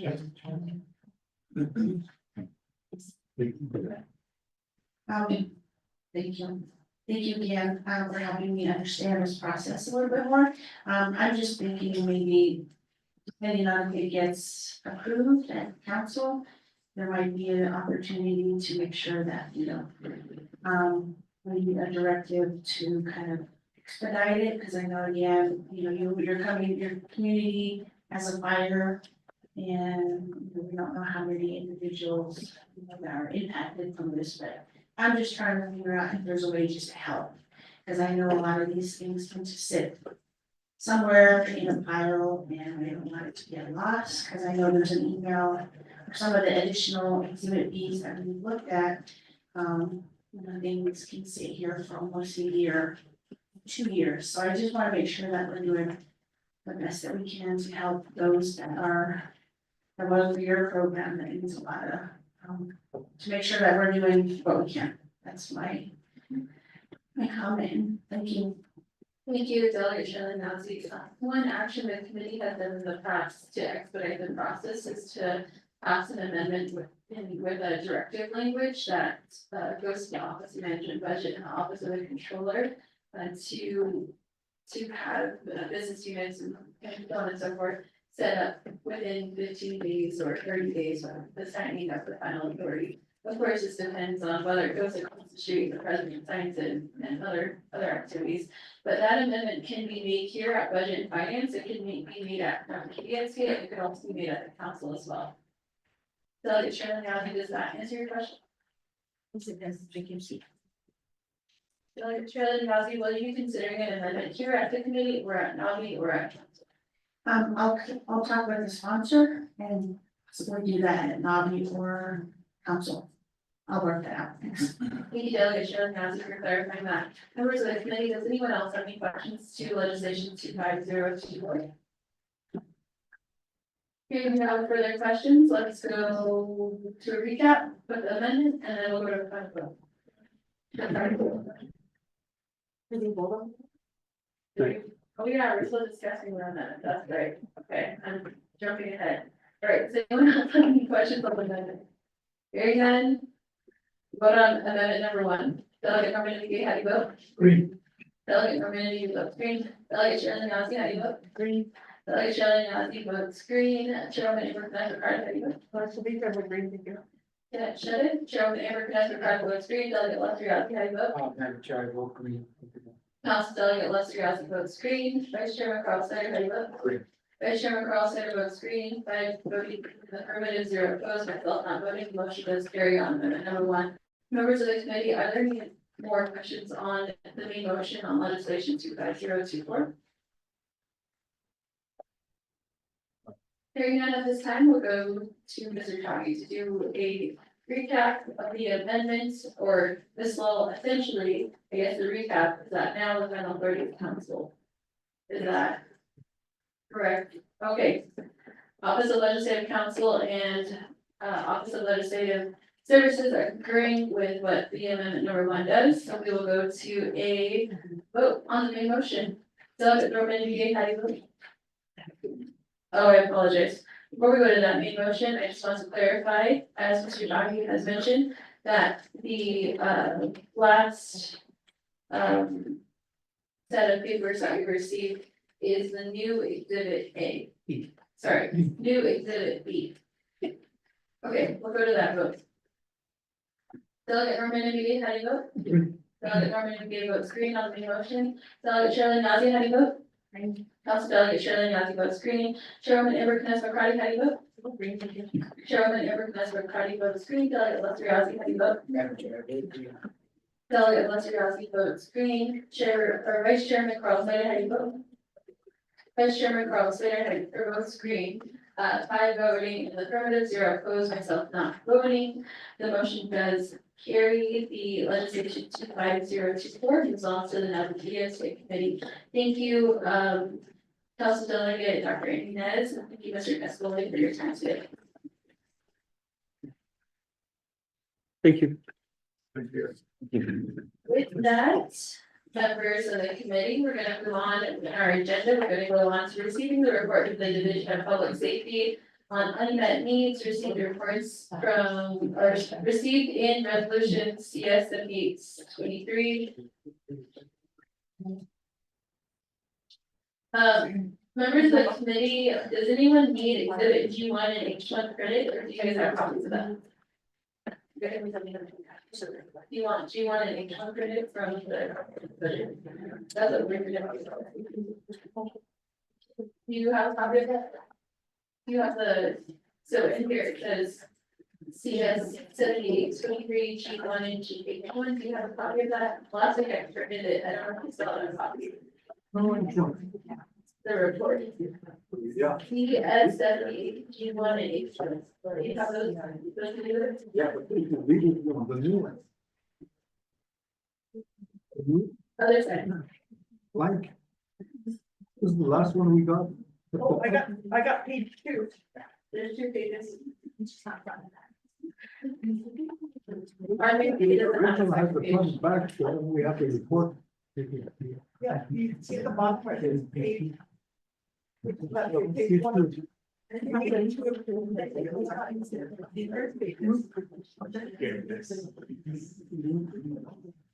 Okay, Mr. Coffey, just keep on hand, to be get a copy of the CS and the G1 and Okay, let's call up the Division of Public Safety, Mr. Michael Henderson, also, Mr. Michael Henderson, and Mr. Darrell. Mr. Darrell was here last week, presenting to the committee, who was, Deputy Director Michael Henderson, so those are the agents today. Call the Division of Public Safety for report on the unmet needs.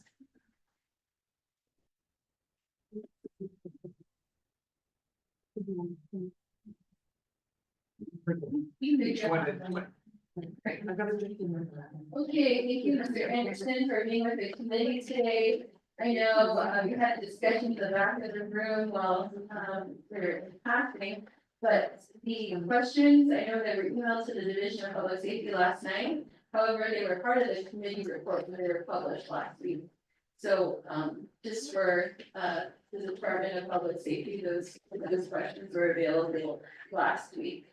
And essentially, the committee had questions on the comprehensive budget unmet needs in G1 and H1, which, the committee recommended to the council, and council allocated funds. The police department to emergency services, so all of those unmet needs that were in the FY24 budget. We just want to take a look at where they are currently at, what happened during the comprehensive budget, what happened during the continuing resolution, and also some of those accomplishments and some of the shortfalls. So a further discussion more on those unmet needs that we took into consideration in FY 2024. So that was a quick recap to Mr. Anderson. So Mr. Anderson, I know you have the whole division here, so if you, I'll go forward to begin a report on updates to those questions, and then once we get that report from you, back to the committee for a motion second, and I go into questions to your report. Mr. Anderson? Oh, very well. Thank you, Madam Chair, Vice Chair and Committee Member for the Budget and Finance Committee. Appreciate this opportunity. We apologize for the confusion. There was some concerns that were brought up in the last meeting in regards to our staff, so we reassigned our liaison, if you will, the project manager for putting the budget together, just so that there was no that concern was met.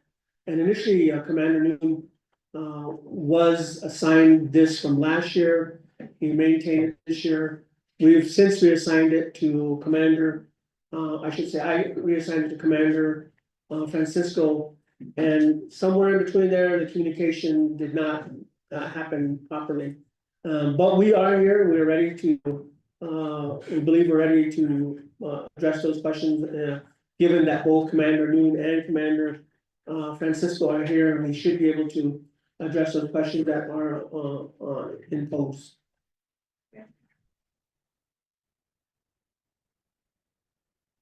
Okay, thank you, Mr. Anderson. We're getting copies of G1 and H1. Are those on the way? On the way. Members of the committee, or let me go back to Mr. Anderson. Does that conclude your report at this time? Yeah, we remain available again. Thank you, Chair. Remain available. My Deputy Director, Michael Henderson, is also present. He was here in my proxy last week as I was attending to matters for the executive branch into the city. So he made himself available, and he's here today as well. Again, as you noted, the department heads for the 7 departments are here as well to address those concerns as you presented. Okay, thank you, Mr. Anderson. While we're getting those exhibits ready for you all to take a look at, and then also for the committee to take a look at, I'm gonna recap the discussion from last week. It's regarding allocation to the Department of Emergency Management and to the police department. I believe one of the allocations, I don't want to speak too soon, but one of the allocations was for emergency vehicle or for vehicles for, I think, some of the utility vehicles that were being utilized. And also the, all right.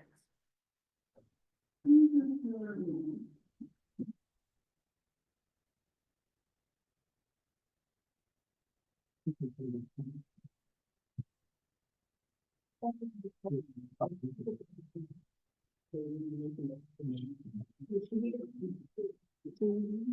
the first one is under A2H1, $405,000 to the Relocation Police Department for salaries, and also the Relocation Police Department for $392,000 for fleet coverage for miles. Each of the districts, they received various amounts for different projects. Kansas District received funding for HVAC. Shiprock District received funding for therapeutic instruments, spotlights, road flares, equipment, traffic cones, other equipment to the city received $200,000 for HVAC. Philcon District received additional funds for patrol, the detective unit. The Department of Emergency Management received about $400,000 for additional timely assistance. The police department received $43,000 for the training academy to cover fleet vehicles. The Office of Internal Affairs and the police department received $130,000 for fleet mileage. Those are a few of them from H1, but we can get into G1 too. So just to recap of what we're referring to, Mr. Anderson. The members of the committee, because there are various departments and they recommend that we keep working the second, just go with the questions. Members of the committee, is there a motion to accept the report from Mr. Anderson?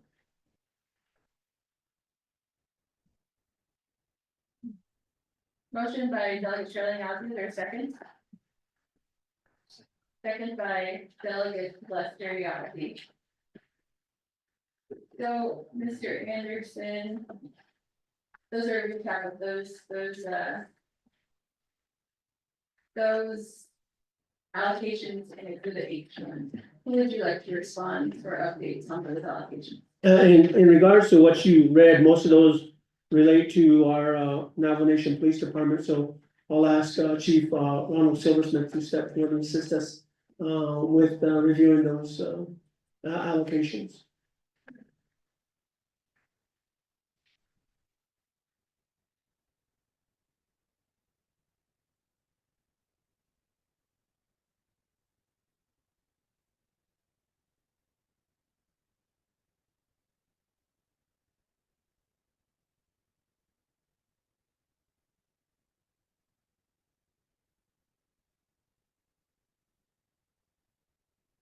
Yatation ang tayo sunatan ari kung nitate niya higit siya sa edge mai decisions no kia ani basuchi podichi da shiro kazatan national it's strategy na sha and you did it love and by business no shela di ni na shiro punde ashe pas ni na shiro punde ni na hasasna wale.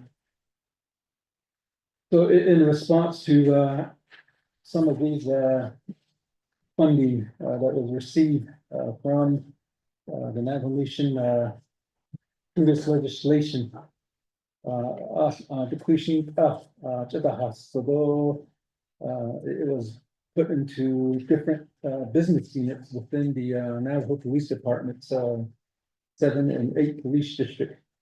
So there was some confusion as to why some commanders were saying, hey, the police fight like this Delcon, you need 500,000. They didn't know what it was for, but it was deposited into their account. So we have to kind of take a closer look at what these allocations were specifically for. So so I think that there was a condition that they needed to be spent within 6 months or something. 12 months. Just the fact that the process for procurement, I seen that even not I get the portion that I didn't get. So when we take a look at exhibit H1, number 2, 11601 Navajo Police Administration, 405,000. If I get needed to cover salary for 3 police officers will be stationed at residential substation.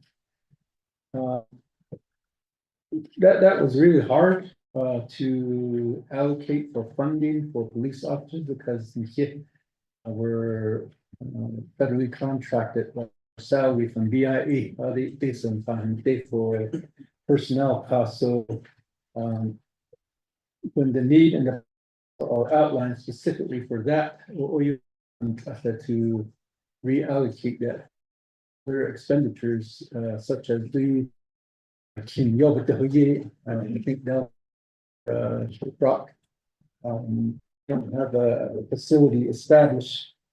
So but I think the language and the purpose of what it was outlined for kind of made it a little difficult to really use the money for its intended purpose as far as for that specific allocation.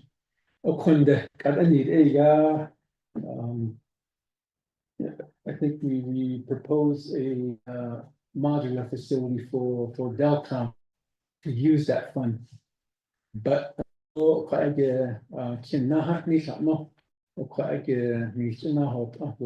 the building projects that being pursued by Director Dolores Greyeyes.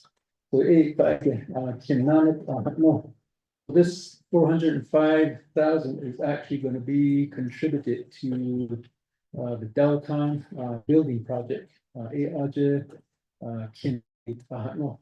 Something similar to the 20 hours facility, so that 405,000 is gonna be contributed to the new facility for Delcon district.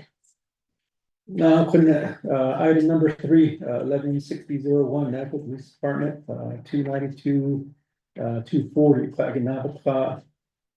to cover fleet mileage, fleet vehicle lease payments, purchase of goods for Indian PD officers, dispatch salaries, merit bonus, this funding, it was used for its intended purpose, to cover I know we're always running into basically IC then check for mileage and rental for our department, navigation vehicles, based on which can then you see charge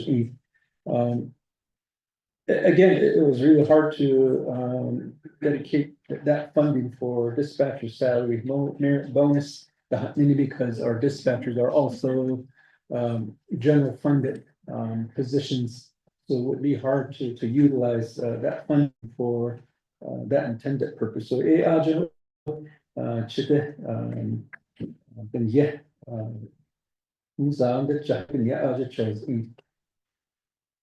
Kayenta District 1160,005 actually expended their 200,000. If you visit Delcon District, again, it's a card,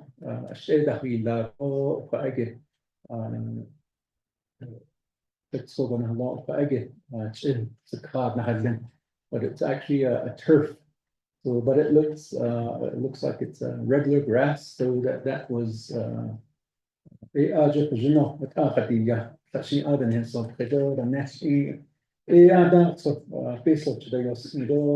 HVAC system building big the HVAC system that was built with these newer facility weren't covered by Nation Facility Maintenance Department.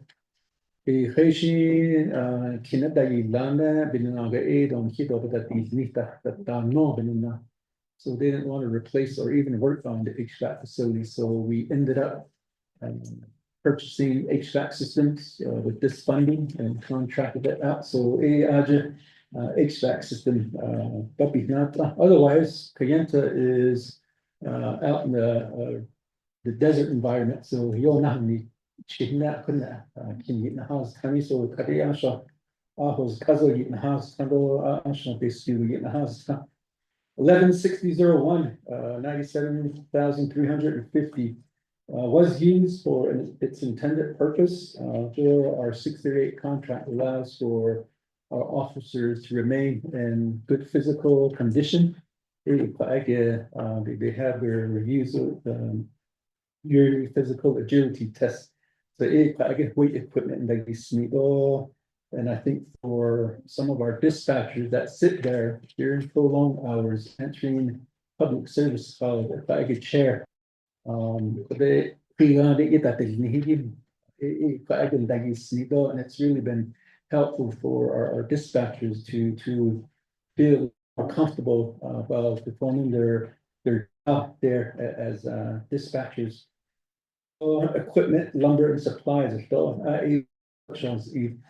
Shiprock District is currently occupying the old Shiprock post office.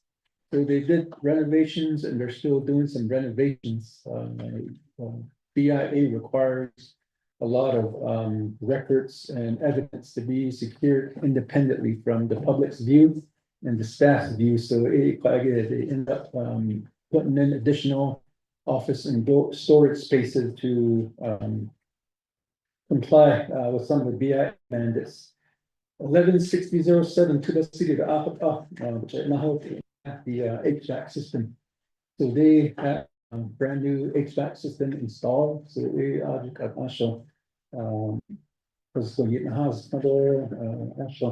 Chen Shingura, Target, Asha Kat, because the hatch, in the house, so that was, should I guess, in face of 1160,009, Belcom Police District, 500,000, is needed for Belcom District Patrol Detective Unit to work on reopening and investigating missing person cold cases. This money, Delcom really didn't know, what to do with this money because, our missing persons program is under, the Navajo Police Department headquarters. It's a part of our specialty unit. So that is an established unit. We have Sergeant Lynn Dash, who is our patrol detective sergeant heading up that program. And we do have 4 patrol detectives assigned to cover the entire Navajo nation to work with each of the 7 police districts related to missing persons.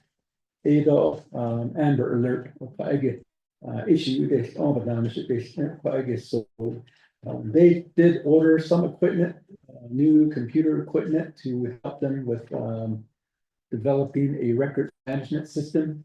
That way we have a process for maintaining case files.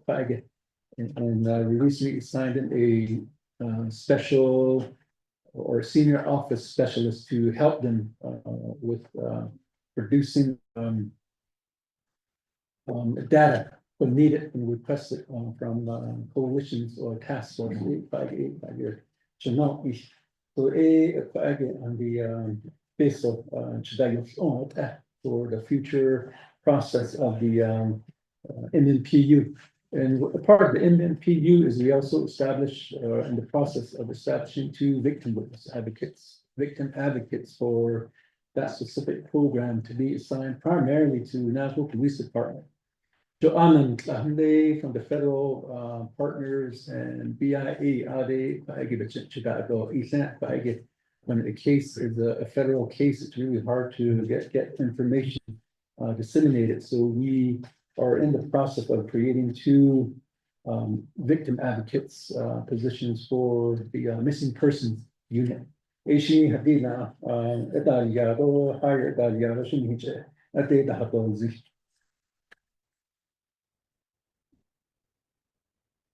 Eleven 6015, item number 9, 43,613. Needed to cover fleet and vehicle mileage, so academy staff, police officers, recruit training, salary for dispatcher, merit pay and bonus. A lot of this funding was used, Joe, we haven't really had a bona fide academy built with a driving course and rifle and shooting range. So when our recruits have to go take their driving course, you have to drive them down to Artesia, New Mexico, where the BIA's federal law enforcement basic training center is at the driving course. That's not like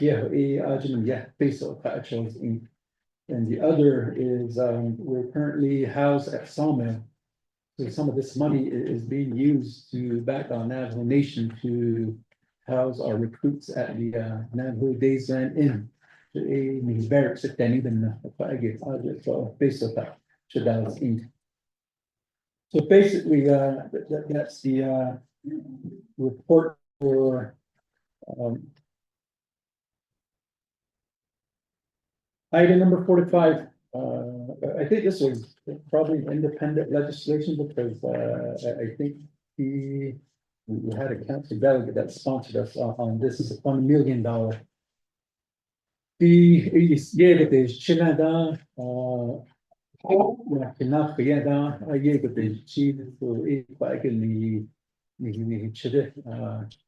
it was hard to reach a lot of our community members, so we had to rely on Apache County to use their snowcat, snowmobiles, and all those specialty vehicles needed for snow operation or any natural disaster operation. I know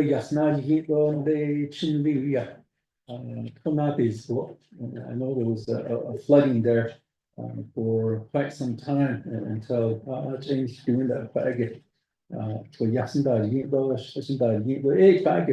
basically get you does until we do have. If you park or if you drive down by the old police department, you'll see two brand new snowcats on flatbed trailers. It does another one gave the chief additional. Yes, that needs no, but not bag. They take a button, I see it's such a dog. But we did have our really critical response unit coordinator. He went for training to get certified to train the trainer to operate those snowcats. Police officers that train the police officers, no, bag training on this after this.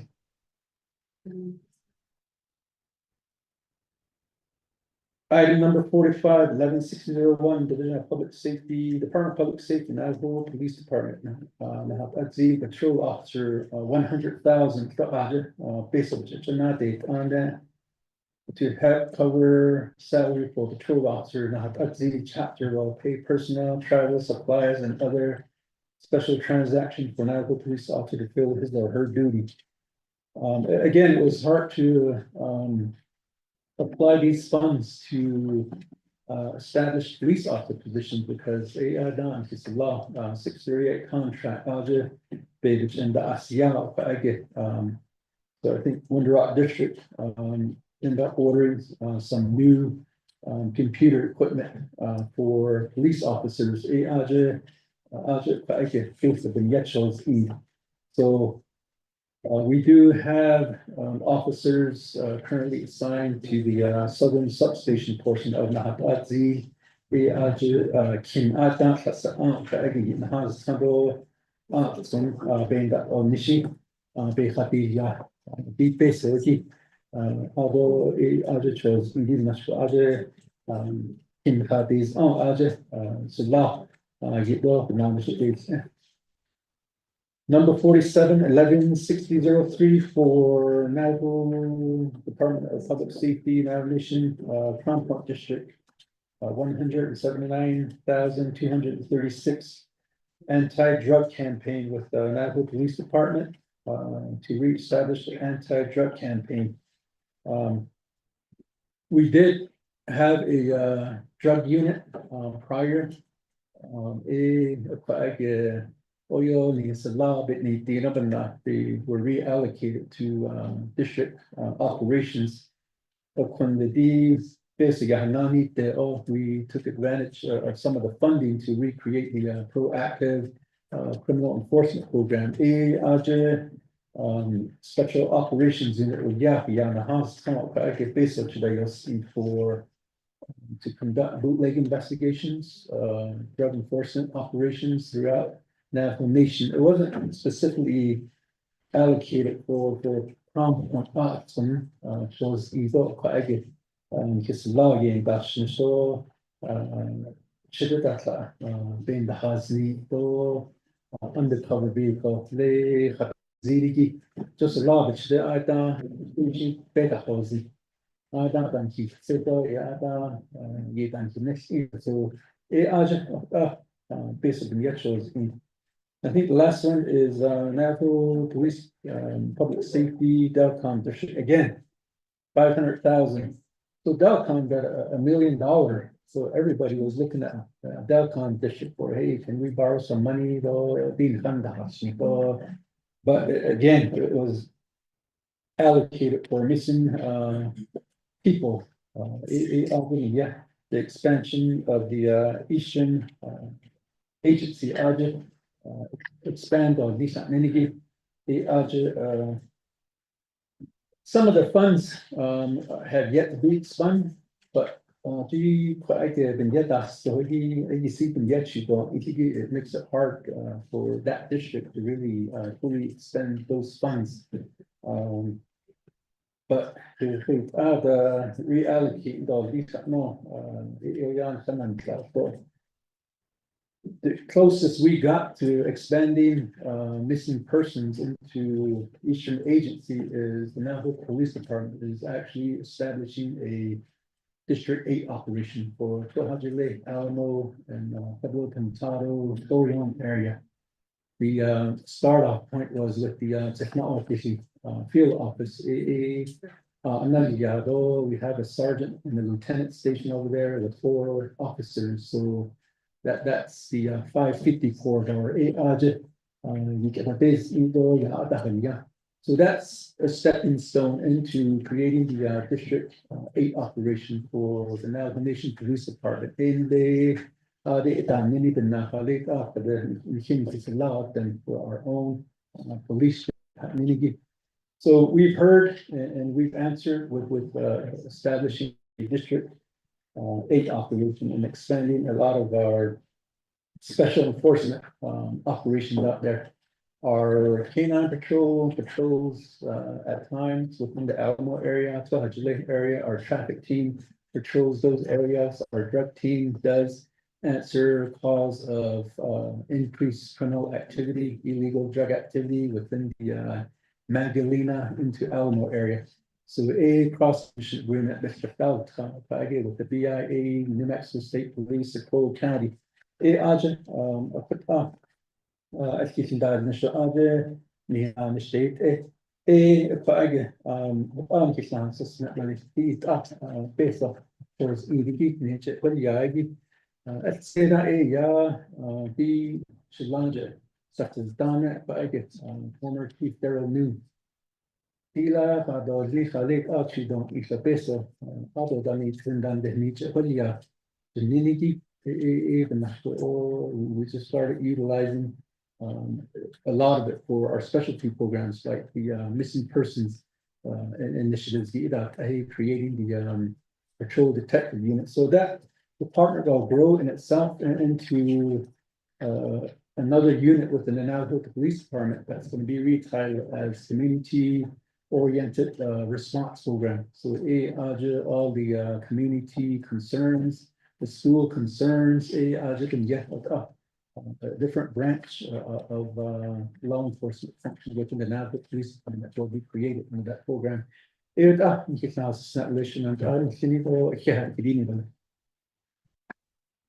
thank you, Chief Silversmith. Acting Director Anderson, do you have any other comments to the report? From the director. Okay, I don't think I was at that. I don't think. They made me pro temp, so I signed it, yes. I know. Oh, so Chairman, trying to remember, hey, Director Anderson. I had a lot of questions for you, and you put me on the pro temp. If I may, Chair, since there was quite a few items in that regard to that review by Chief Ronald Silversmith, I would offer the opportunity for the committee to ask some questions before we go to the next one, if we would, please. Definitely, thank you, for the recommendation. Yeah, let's do that. We'll go by department, and then we'll go back to the committee for questions. So, members of the committee, are there any questions for the Navigation Police Department? Yeah, just Delegate Herman, do you have any questions for the police department? Do they have questions for you? Delegate Lestergaard, do you have any questions for the police department? Delegate Sherman Yasi, do you have questions for the police department? Yeah, on the H1, G1. Yeah, we'll just, I just mentioned to Director Anderson, we'll just go by department, so starting with the police department. Go ahead, Delegate Sherman. Okay, thank you for this information. And so I guess my question is, when I do my math on the G1 and H1, and this would be unmet needs for the G1, I come up with about $1.8 million that we received in funding. And one of them would be for the Delta District. And okay, and then the next one is H1. When I do the math and I totally that up, it comes up to about 2.3 million. So it's like for the 2024 unmet needs, we've got about like $4.2 million. And so my question would be, and you said that some of these funds it's difficult to spend them. to utilize them. And maybe it's a question for maybe controller. How are these funds like followed? You know, when the budget and finance committee, when they approve this, is there a way that you go back and follow it? Because I know there's, it was mentioned that, like Delta district got about 500 for each of those two unmet needs budget, which totaled up to $1 million. And I know it really is important, you know, when there's investigation of missing individuals, because it happens a lot in our community. And so these funds are important, but I want to know also, like, how does budget and finance committee follow these funds for unmet needs to make sure that they're used within that time, because you have the 12 months, and if not, do they go back into the pot again? And then the other thing too is, back to police department, when you're saying it's difficult to use the funds, who do you report that back to? How do you go about letting those, either the director or even the budget committee know, you know, can I get an extension? You know, is there any way you're able to do anything like that? And how do you report that back out? Those are kind of my questions. Thank you. Thank you, Delegate Chairman Yazzie.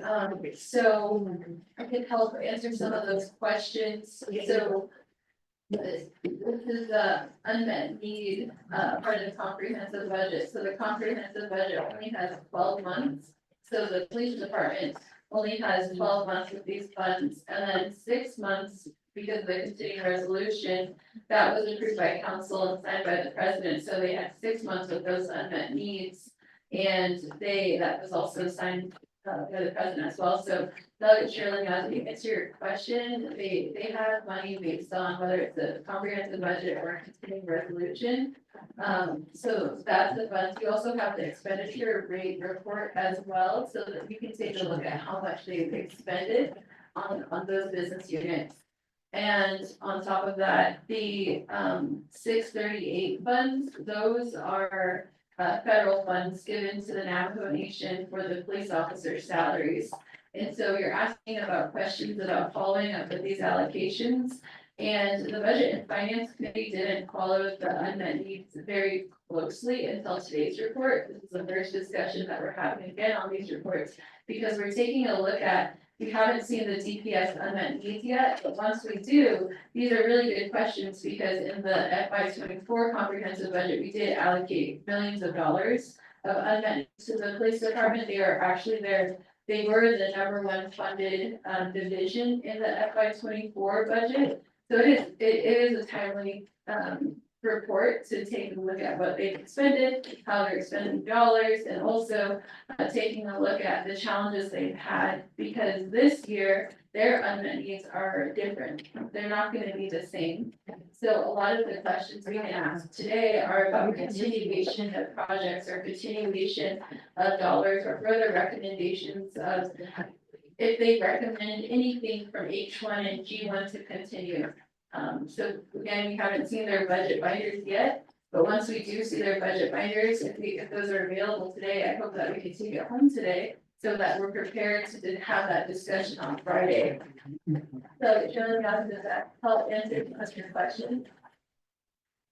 Yeah. So it's actually a pretty good time to have this discussion with them before the legislation comes before us.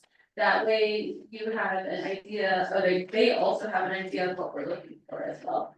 And also the Law and Order Committee has that oversight, who works directly with the division themselves. Does that answer your questions, or do you have more specific questions? That answers my question. For now, okay. But they do have limited time, and I think that's something else that this committee has sent a message to the council, that if it doesn't fit in the comprehensive budget, then maybe we have to consider different legislation for review, for some of these long-standing unmet needs. And then Delegate Chair Crowdy has always pushed the CIP, the capital infrastructure plan, right? So if they're asking for buildings, we can't nobody, I don't think anybody can build a building in 12 months. So, and then as Chief Silversmith had mentioned, you know, with the procurement process, who can really make the purchase of a modular building in 12 months? There's some challenges that we're seeing, and it's really need to have these discussions here at budget and finance, because we're learning through the laws that were passed in the 24th council, and also taking a look at how to ensure our appropriations process. So, Shirley, I think you have more questions. Yeah, just how do you, is there a report out on this? Cause it kind of seems like how I'm understanding everything we want to lump together. But is there something that specifically could be pulled out? We can ask for that report today.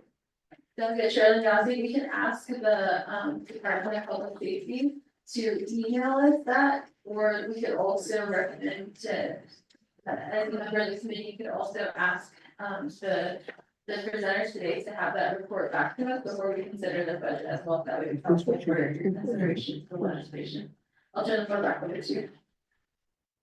Yes, thank you. I'd like to have a report on this, because I've been in the law and order committee, and I think, we know the importance of your work. And so if you're receiving, you know, unmet needs in the amount of about $4.2 million, I really do want to know that, you know, the services and what you're doing, you're making those improvements. That you're really, doing everything you can to help our community. So I'd like to receive a report out of your unmet needs budget. Thank you. And then you have a written report, is that right? Mr. Anderson?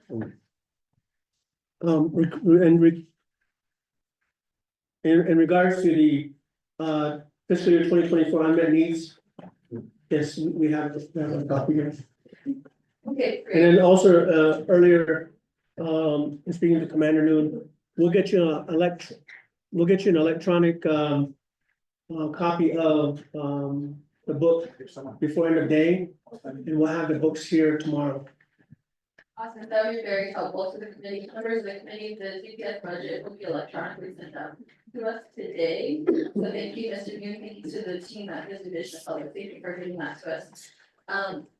My recommendation, and I guess my ask to the Division of Public Safety and to the police department, if you have a written report on all the allocations you've received and then where that money went, how much is expended, generally, it doesn't have to be specific, but that would be really helpful to the committee and seeing, because in front of us, we have a report from OOC, we have the legislation, you don't have a report from the Division of Public Safety that just says, this is how much you've received in FY 24. In the budget, but also in the continuing resolution too. So I know, Chief Silverstone, you're saying that you purchased 2, snowpacks, but also you received half of that allocation again, you know, we don't know what those continuing dollars are doing. So you don't have that ready today, we understand, but to have a breakdown of where those allocations are would be helpful to the committee with the questions that they're posing to them. Yes, thank you, Chair. In speaking with Chief Arnold Silversmith, he indicates that we can get a written report to those questions by Friday to you. I guess when I was talking about the complicated part of when we put funding into these different business unit numbers. And yet you see, it gets mixed in the regular district funding, so you kind of have to search for where. But it would seem like we're also taking from the districts that need it the most. But we try to find where this money actually went. So one of the report that's going to be brought to you, the recommendation was if there's going to be another mass or allocation like this, maybe one business unit number cannot be because the missing persons unit is under the headquarters program. Or canine program is under the headquarters program. All the special enforcement programs are under the headquarters program. It's specifically assigned to that department or program within that business unit on generalist. And I think that's the report that's coming around that outlines that. Yeah. Thank you, Chief Silverstone. Thank you, Mr. Anderson. I'll go back to the committee for more questions. Chair Amber, can I Thank you, I appreciate it. I appreciate this time to, come up with solutions. In my terms of a delegate, what I'm looking at, and I saw the closeout. So PD is, you're very strong in utilizing your operating costs. Where I just see some trouble that you have is when you put money into capital outlay. And that's why we're gonna have additional conversation with the public safety, and we've been asking community development, what is your 5-year plan for capital outlay? So that we have an idea, as budget and finance and the council, what buildings you need. So law and order does have oversight over a pot of money that will not meet the needs of public safety. So we need to have a larger conversation and have conversations like with the investment committee to leverage money, have a strong plan to build out these buildings, detention centers, like what does that look like? It really doesn't help if you know, ask for certain capital outlay, and right now you're like in the 50s, so maybe you can only push out, you know, 50% of what you're requesting for capital outlay in 12 months. So I'm gonna assume in the 6 months with the continuing resolution that still will be helpful in what you need for capital outlay. Something that I wanted to mention, Chair, is I'm also concerned, Delegate Yavi and myself here, we're crunching numbers. So it is. You want to be delegated, so in each one. You received about 2.3 million, and for the most part, this is your unmet need exhibit need.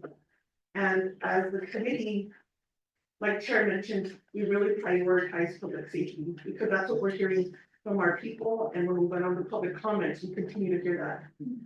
But G1, which is another funding source, is about 1.8 million.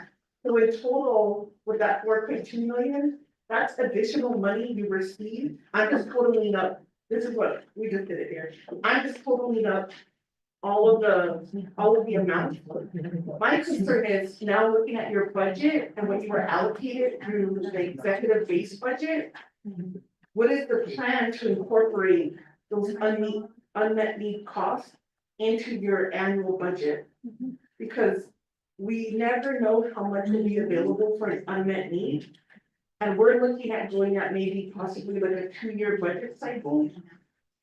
So something that I'm trying to figure out this year is, 6 years ago, there was a move to create a fund for criminal justice system here on African Nation. Included public safety, Department of Justice, and others, so that there is a fund available so that it can meet your needs of your programs, like meet you where you're at. And so that's one of the priorities this year for budget and finance. So I'm just bringing up the 4.2 million because we would have to come to a conversation about how to keep that sustainable. My assumption is all of the unmet needs that you requested and received, I didn't hear from the report that you didn't need that money, is what I'm hearing, right? There was really only in salary and fringe you didn't spend because of the vacancies, and that's understandable. So we need to come together and figure out how do we create a budget for you this year and in the future to meet your needs. So that would be helpful when we see your unmet needs. That's going to be helpful for us as a committee to talk with our colleagues to say, public safety continues to need X amount. And then how can we make recommendations where they're allocated that much? We do that with other programs to make sure they're fully funded. And I'm gonna look and investigate and research some opportunities for public safety. So at least you're not hit with like the 3% reduction. I'm not sure if you received any reduction in the executive allocation. But I think that would, that really hurts the programs you're trying to deploy and build up, whether it's MMAW, whether it's the drug unit, all of these different initiatives. And so, let me know who I should talk to. I talked to Chief Silversmith a lot of the time. I appreciate the conversation, but now we need to anchor public safety and you know, Office of Prosecutor and let you know that you have this funding available to maximize resources. I think it was $53 million 6 years ago. I think it was a 5-year plan possibly. I'll look at that legislation from, Anthony Nazi. But that's a conversation we should look at, to sustain the programming. We don't want any layoffs. We don't want, public safety initiatives to decrease. Matter of fact, we want to see how public safety is going to incorporate technology.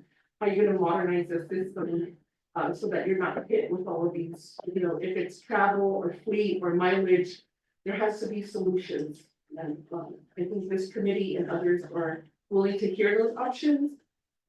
The last thing I want to mention, because we have the division director here, is I'm concerned with emergency management.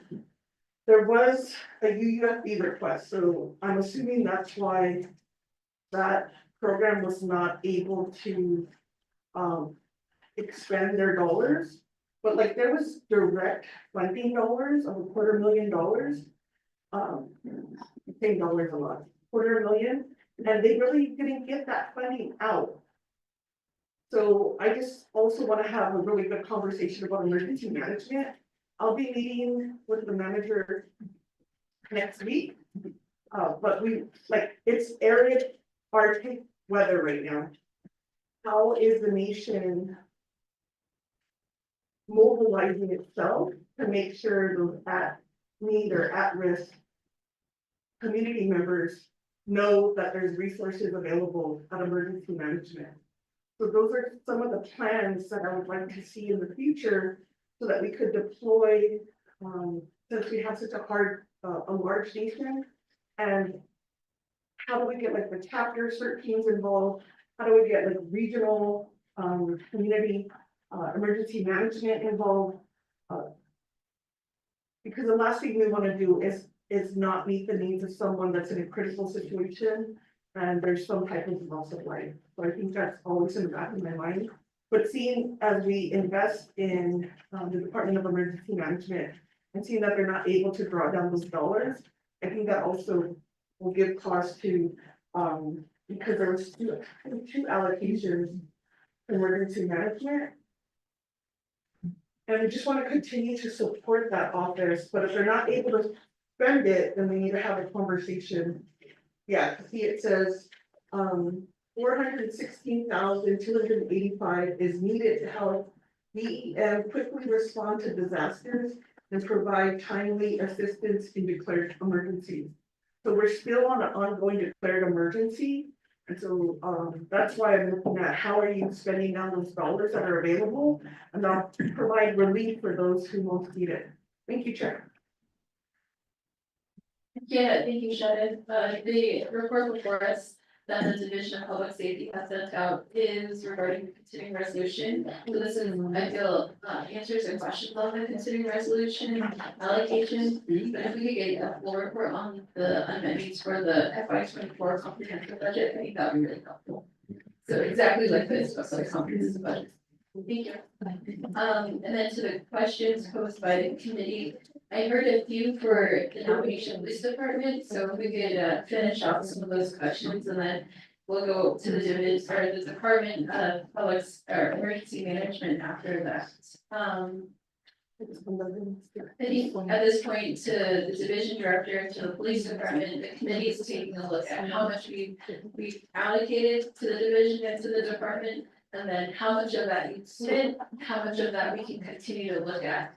I think we're interested in looking at what parts of your annual budget should be mandatory based on how you're progressing through those dollars, whether it's some of these new units like the missing merged indigenous peoples or that unit, if that needs to be continued to be funded, then what does that annual budget look like for some of those other appropriations that were included as unfunded? So if maybe the Division of Public Safety could identify which ones can recommend to continue. I know that we should be doing that in your budget, but because we don't know about politics and all that, but I think those are the questions that I hear from my colleagues and interested in, because we made those recommendations to the council and we've had that conversation here at the committee is through those allocations. This is what you said you're gonna do with it. This is what you accomplished. Now what can we continue to do with those dollars?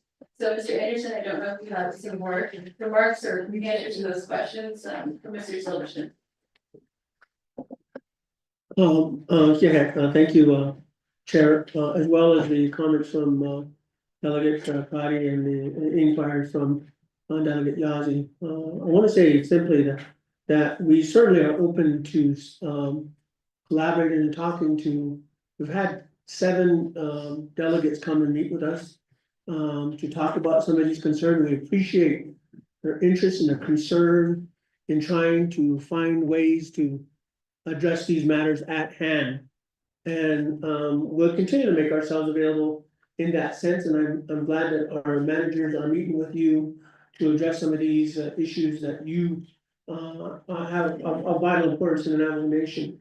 And in regards to some of the allocations here, one of the things that I was discussing with the Chief Arnold Silversmith here was simply that as we're dealing with all of these new threats, if you will, if I can say that, is, you know, we have the situations going on constantly that we're trying to address, but we also have new matters that come up, like for instance, the uranium transport. Now, that's a whole new topic that we're having to deal with, and I've asked the chief, I need you to figure out how we're gonna address a response team, an enforcement team, a police management team to make sure that we're following that as well and implement, you know, fire and rescue, as well as even emergency management.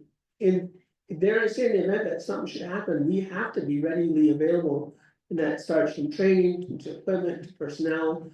And so certainly, these numbers that we're talking about, and again, I appreciate the fact that, you know, there is concern and a positive concern. And we look forward to trying to figure out how we can address those matters collectively. So I appreciate that.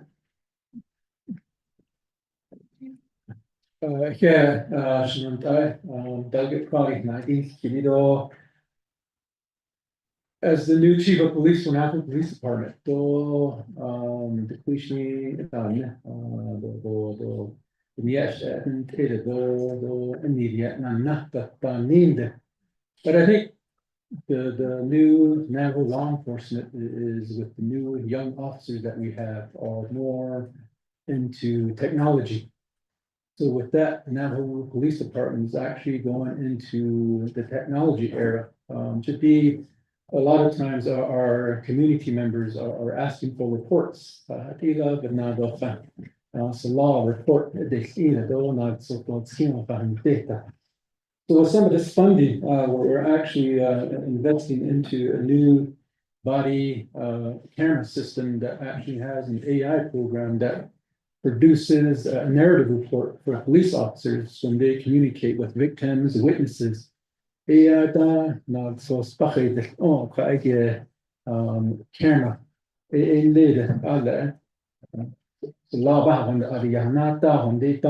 Camera, and all the money goes to generates a narrative report for the officers. That's one of the ways of reducing pending police reports is getting invested into technology that can help our officers spend less time at the police district when they should be out in the field. And we're also working with Motorola technology with the NG 911 project as far as getting our police vehicles outfitted with new technology. And the Aslan is not a zone that so e-citation that we need a quite so it's that's the new technology that we're going with. Because the current police radios we have are just commercial grade, like for facility maintenance or a civilian type operation. So all these years, our Navajo NTU has been providing us a radio that is not fully equipped as a public safety police radio. The bandwidth, so we're re-outfitting our Navajo police vehicles with better police radios that can cover larger areas. One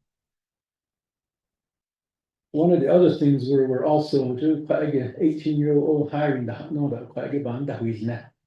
And the only way that would be possible is to establish general fund Navajo police officers. There's no conflict with the BI 638 contract, and when we hire 18-year-olds right out of high school at the Hayata. The next budget cannot cloud, but I get other years I guess that easy, but I get seen on that, but but not Hiro, Joe, Salvador, I think those are some of the things that we've also explored as far as using some of the unmet needs and potentially asking for the now it's a council, it's not clear, or protection service, I don't know that if I can, it's maybe, council delegate, so executive branch office, so, the speaker's office, and the only way we can do that is establish general fund positions, within now law enforcement, though, it don't have funds, so that case, a lot of these allocations are done, so, but we'll devise a plan and we'll present it to you all as far as where we're going with the, general fund police officer positions. A few chapter that's now has angle out there for now they clear it's a team and yeah that we now for that initiative go again it's being in Yeah, thank you, Chief Silversmith. I believe there are also questions posed to the Department of Emergency Management. Director Anderson.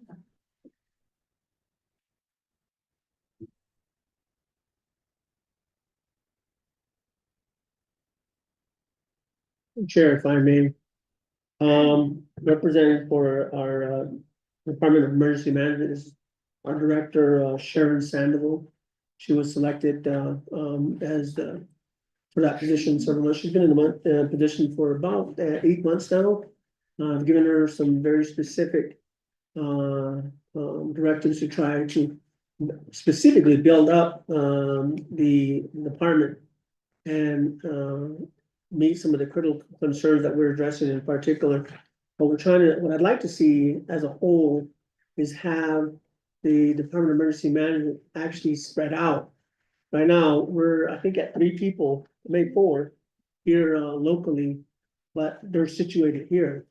Ultimately, the goal for the division is to try to put at least 3 people in each zone across the nation. So Western, Central, Eastern, and have that as well. And then, of course, the 3 or 4 that here in Window Rock, so that in those situations where we have an emergency, we have a response team already regionally, locally placed for that. And one of the things that we're doing is looking at some of these facilities that we're implementing that Chief Silversmith has already spoke about, as well as some other opportunities to utilize for office space for emergency management, as well as other departments within the division to supplement the manpower for response time in those areas. So, but with that, I'll ask Manager Director Sharon Sandoval to speak to inquiries.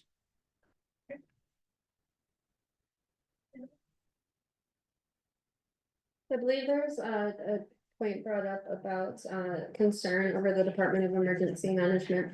I've been here for about 6 months and I believe I've vastly improved our overall operation and response in regarding emergencies on the Navajo Nation. So I know there's talk about some accomplishments a little early on. Since my onboarding, we have an additional body over at our office, so we make up a team of 4 now instead of 3. Prior to my arrival, there was a team of 10, but the temporary positions were obsolete when the new fiscal year began.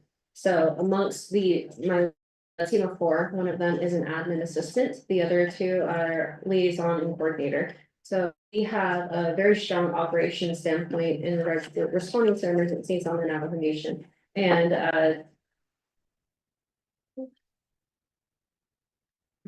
but as Director Anderson had pointed out, ideally, 6 months from now, 1 or 5 years from now, I would like to have strategically placed emergency response offices and or coordination all over the Navajo Nation as we respond to everything. We respond to fire.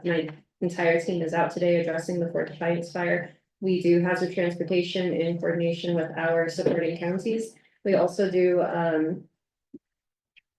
cyber attacks. We do school safety. We're stretched incredibly thin with everything that we handle at our department, but we respond to everything. And we like to be readily equipped and responsive for what that may entail. A year ago, emergency management had a difficult time building what's called an ICE and incident command structure, and it's a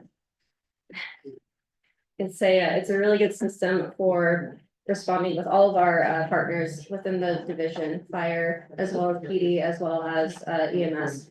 But our emergency supply, so as of today, we are about 99% ready for winter. We have a firewood stockpile, we have emergency water, we have food boxes that have been created, and once again, they're currently with partnership from PD right now being strategically placed all over the Navajo Nation. Shiprock flooding was something that I adopted when I was first onboarded to the department, but as of today, there's a comments box that is in Shiprock in the police district yard that's stockpiled for a community of 200 individuals. All my department has to do at this rate is respond. And once we allocate a office space, we'll then hire someone to be placed in Shiprock and have that response available with all of the equipment that we typically bring. And this would be for all across the Navajo Nation.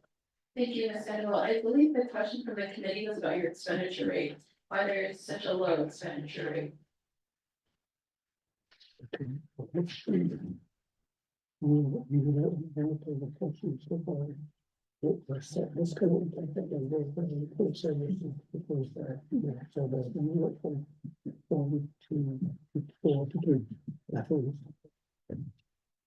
Are you?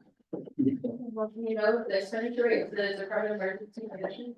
Yes, I do. Okay, give response to this question. Yes.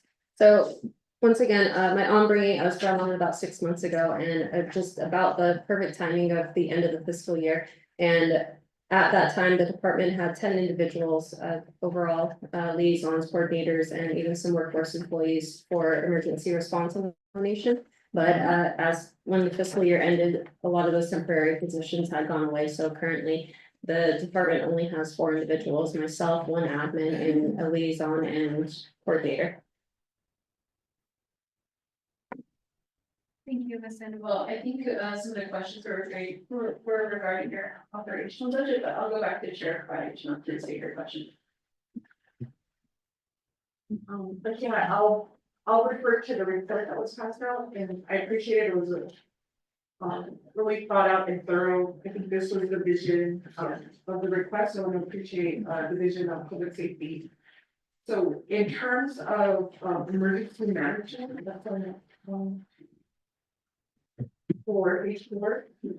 It looks like there were several requests, not only unmet needs, but there was also UUF after a significant snowfall early last year. So I just need to understand your update. So the Department of Emergency Management fully utilized its initial budget allocation of 331,667. So just help me understand, is that for this fiscal year that you're talking about with that update, or was that last fiscal year, your initial budget allocation? And so it does look like you included the UUFB, which could impact your spending amount numbers, right? If you get it in February, how much you can spend down by September. But Ms. Sandoval, I don't think you could answer that question if you were onboarded. Well, if you were onboarded 8 months ago, it would have been around. Was that August? I was onboarded in July. Okay, July. So you have like a quarter, like fourth quarter. So that request there hasn't been additional requests for UUFB amount in this fiscal year, although we're on a continuing resolution. You do say that you would need funding again for additional personnel. Help me understand the temporary positions. You mentioned they were obsolete. because of the new fiscal year, but we're on a continuing resolution, so just help me understand how those positions become obsolete if it's just a continued budget from fiscal year 24. And is having temporary workers, since you had 10 at the time, is that the way to build up the capacity of DEM? Or are you looking to build it up with, what you mentioned here, additional funding for 2 emergency service coordinators, emergency service liaisons, and 1 admin assistant? And the question I did ask was about the disaster assistance, currently at 46. So I just need to understand too, whoever wrote this report or provided.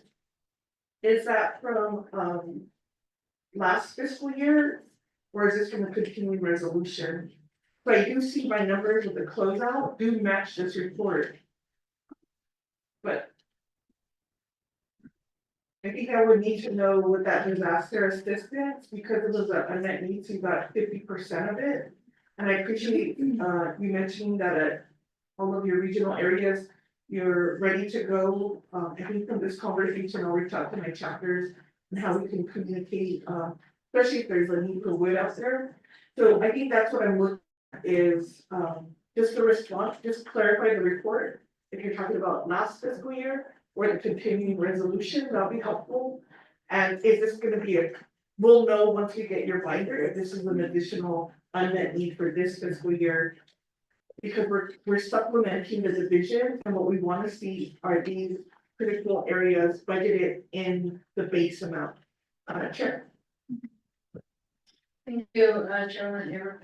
Right, we'll turn the floor back over to the Division of Public Safety and also Ms. Kendall. Mr. Anderson. Yes, thank you, Chair, as well as Delegate Crowley, appreciate your inquiry. What I'm gonna do is I'm gonna ask Commander Francisco to assist us. Where the disconnect is that they're not onboarding. We had assigned Commander Rory at City to oversee emergency management. We were having difficulty trying to find somebody to put in that position. Eventually, we were able to bring on Director Sandoval. But right now, Commander at City is actually in a specialized training. I think Chief Ronald Silverman indicated to that. But what I'll do is I'm gonna, if it's okay with Chair and Committee, what I do is like to ask Commander Francisco to step up here and Phil, maybe answer those questions that you're looking for to assist that communication gap. Yeah. Thank you, Director Anderson will allow Anderson to come up and then Mr. Cinti or are available. I think we need to check out some batteries in the next step here. Right, we'll turn back to our presenters. Thank you. My name is Eric Francisco, Eric Francisco, Total Chief Board for the town. I'm the commander for internal affairs, which is one of the 7 programs with the public safety. And I am the author of this report that's given out to you guys. I'm sorry, I didn't put the date on there, but this is September 2024 when this report was put out. Office of the President, Vice President had asked the Division of Public Safety to give justification and how much was spent on FY24 unmet needs. So the people that were involved in the budget were not available. So Director Anderson asked me to step in, and this is what came about the report. So as of September 2024, that's where emergency management was at 46%. And that's where some of the numbers may be off of what you guys are looking at. And this is not part of the FY25 request for unmet needs. So this is the continued resolution. I tried to make it as simple as possible. I kept stayed up late at night, and Chief Silversmith and I were like up till 2-3 o'clock in the morning, and Chief Silversmith provided the whole report here. I just copied the copy and paste and put it in this report. So he does stay up late hours. So, but I hope that answers your questions. If there's any other related to this report, can be directed to me. And as of today, I will be the liaison for public safety. And You guys had asked for, something similar, but for the FY 25, I'll go ahead and prepare those unmet needs requests, which involves other programs also. Thank you, Commander Francisco. Members of the committee, I don't believe the report in front of us is up to date. Maybe if we want to give the Division of Public Safety more time to review that. Otherwise, Chair Crowdy, did you have a follow-up question for the division in regards to the allocation to the Department of Emergency Management? Okay, thank you for that clarification and the date, because in my mind, I was going back and forth, so I appreciate that. So now, if you go to, I'm still on page 4, maybe formatting this probably page 4 or whatever. So you mentioned that their available budget with the CR would be 253,552. Do you know what's the expenditure rate of that disaster assistance for the continuing resolution? I have, we were given, the first quarter of the continuing resolution, and so I could look there if you need me to. But I think what I'm looking at is the unmet needs, and is this gonna be captured in your budget that we're gonna review as budget and finance? Or are these critical areas still not being funded with the budget that you're allocated from the executive budget? Because that's where I need to know how to make sure that public safety is properly funded in the future. I think I mentioned it, not receive like any decreases as you're trying to build up. Chair? Yeah, thank you. I'll return the floor back over to Mr. Anderson and his agents to respond to the questions. Alright. I'll ask Commander Francisco to address that. Thank you. My response to your question would be that, because things changes every year, that these are not directly needed as stated when these were first issued. I know the Director Sandoval has other needs for her program of accomplishing her goals and objectives. So I think that just briefly looking at the budget for FY 25 unmet needs, there is a request of like 1.5 million. But we'll go ahead and present that during the budget, but it does kind of address what was already allocated in FY 24. Hope that answers the question. Thank you. Manager Francisco, maybe this goes to the division. Mr. Anderson, maybe this goes back to Mr. Francisco as well. What may help the committee consider unmet needs further is if we just need, I guess, a confirmation if you consider the unmet needs from FY 24 to continue. Was that a part of your process in determining your unmet needs for FY 25? I guess members of the committee, I don't know if you want to know if the allocation for unmet needs in FY 24 was helpful to the division. And I say this like very plainly and simply, just because if it was helpful to them, I would imagine as a division director, I would be like, okay, well, this would continue to the next year. We're gonna continue to ask for funding for these programs, and these projects for the next year. Otherwise, I don't know if they're getting direction from their division director or from another maybe leader that says, all right, we're just gonna restart because we have 12 months every single year. I don't know, I guess the strategic planning behind your budget, maybe that's what the committee's trying to get at, is we're trying to understand what you were allocated in FY 24, how much you spent, what you spent it on, and if these are going to continue for FY 25. Director Anderson? Thank you, Chair. Initially, the unmet needs that was for the division was at 4.2. And we only have received half of that at 2.1. So as we move forward, definitely there's going to be a need for additional unmet needs, and we can address that. But yeah,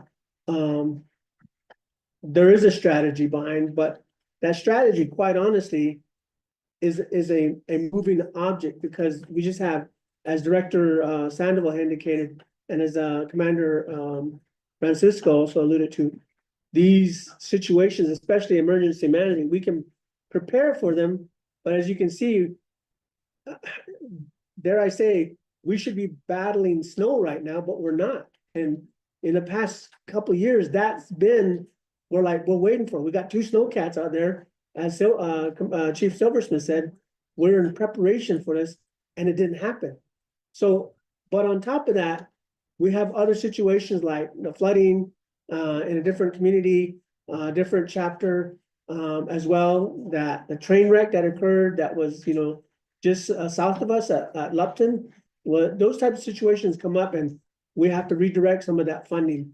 Given that, the strategy, as you indicated, ultimately is to try to be better prepared. And that's the directive to Director Sandoval, is figure out how to be, in fact, even across the board, I should say this.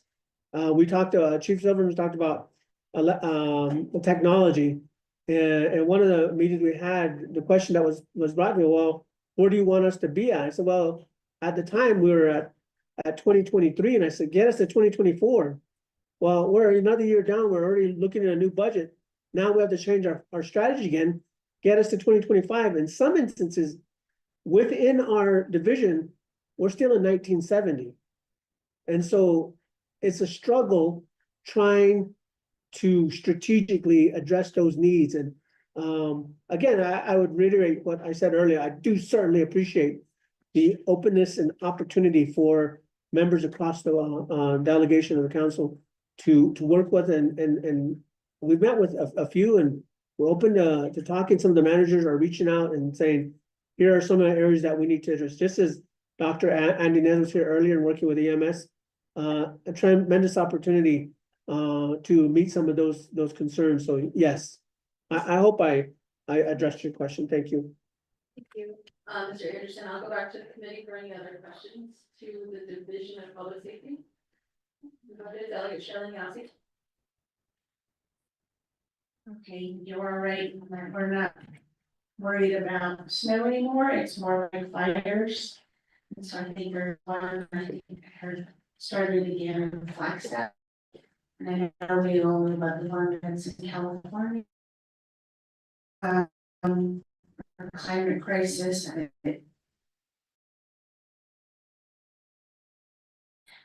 So I have a lot of numbers. So,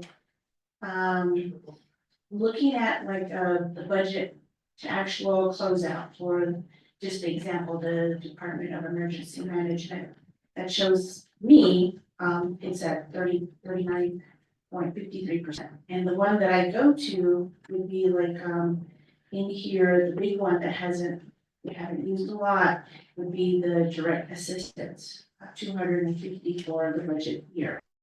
And then when I look at page 4, and then also what was allocated over here, the 416, 285.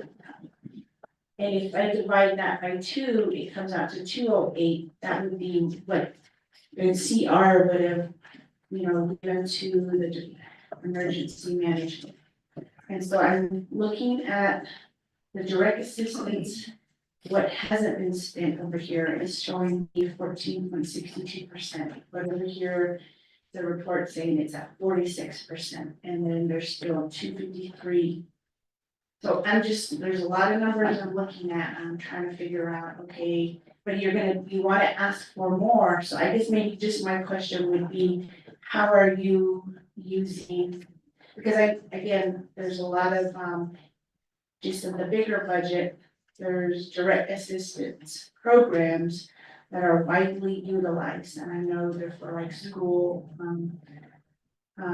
clothing, programs like that. There's also wood. I know it doesn't pertain to your department, but I'm just saying, like in general, Navajo has direct assistance programs. So how is for you in this emergency management program, how is the impact of this funding? How are you measuring it, and are there opportunities to expand that to this program. Cause I know, we're gonna have more emergencies, and I'm trying to think about how do we prepare for that, and what that would look like. Cause I know, again, like you're saying, there's fire, there's flooding, and then who else, who knows what else would happen next? So that's kind of my question, and I know I have a lot of numbers, so maybe later. Somebody from the budget committee could help me look at these and figure out what numbers I'm looking at, because there's just a budget for that. But that's kind of my question, and I'm trying to understand, you know, what you guys, the budget and finance committee look at all day, and how you put business together. Thank you. So hopefully. Thank you, Delegate Chair Yasi. No, I just want to no, because it's kind of. note to the committee that we do have another meeting at 5 p.m. This discussion we're having is very helpful to the legislation that the committee will consider on Friday. So Mr. Anderson, if you could continue to provide the committee some more insights to the questions that they pose. Thank you. If I may, Chair, and this would actually go to Delegate Yazzie, and I do appreciate her inquiries. It definitely provides us the opportunity to look at, you know, those concerns, as well as Delegate Prati. And I'll say this, though, we've definitely had both Delegate Prati and Delegate Yazzie come over to the office and meet with us, meet with our department heads, and address some of these matters. And I'll be honest, I'm probably just as confused as you are right now, because I'm talking to Commander Francisco saying, I think the confusion is the 24 budget versus what we're going to. And what we can do is hopefully the reports that we provide might shine a little better light on it, but I would also offer to you, specific Delegate Yazzie, the opportunity to sit down with you, maybe talk with Director Sandoval and Commander Francisco, myself, in the next couple of days, and maybe we can try to better understand what you're specifically trying to accomplish. So that's what I would offer. Thank you. Colleagues, are there any further questions for the presenters? No? Okay. Motion second. Carolyn Yasi, motion. Oh, here. Okay. Not a question, but a comment. This week we received an update from Commander Williams on, and then using it. Something that I would like the division to look at is an unmet need for forensic. We need to expedite the DNA, and evidence. So if that, if there's like an unmet need where general funds could be used to maximize and shorten that time that families are waiting. Again, I haven't seen your unmet needs, but I hope it's in there or can be considered. We do have some regional office and medical examiners who have unclaimed relatives, and we just need additional support to help with that education for family members, surviving family members, but also for existing cases. There is a backlog, and that not only impacts our missing and murder, but it impacts the rape kits and other evidence that public safety is waiting for. Thank you, Chair. Just want you want to respond right now, or? No, that's just a comment that we could for Friday. Okay. So much orders for Friday. Let's go ahead and move to a vote. Delegate Begay, how do you vote? Delegate Green, Delegate Yazzie, how do you vote? Delegate Yazzie, Green. Delegate Prati, how do you vote? I vote green, Chair. Thank you. Delegate Prati, Green. Delegate Yazzie. Vice Chair, thank you. Delegate Yazzie votes green. Chair, how do you vote? Okay. Chair votes green. 5 in favor, 0 opposed. Vice Chair not voting. Go to the gallery. What's your question? Let's see, yes. You're all good. My battery is dying off the microphone. Thank you, Chair Singer, thank you, Mr. Anderson, thank you, Commander, and also Chief, and all of the Division of Public Safety that is here, to Emergency Management, EMS, also Deputy, Division Director, and everyone who's listened to the discussion today about the public safety budget. We look forward to having a continued discussion on Friday. But if those reports can be emailed to us as soon as possible, that'd be very helpful. Otherwise, I think members of this committee will take you up on your offer for meetings. Mr. Anderson. Yeah. You're not preparing something. All right, members of the committee.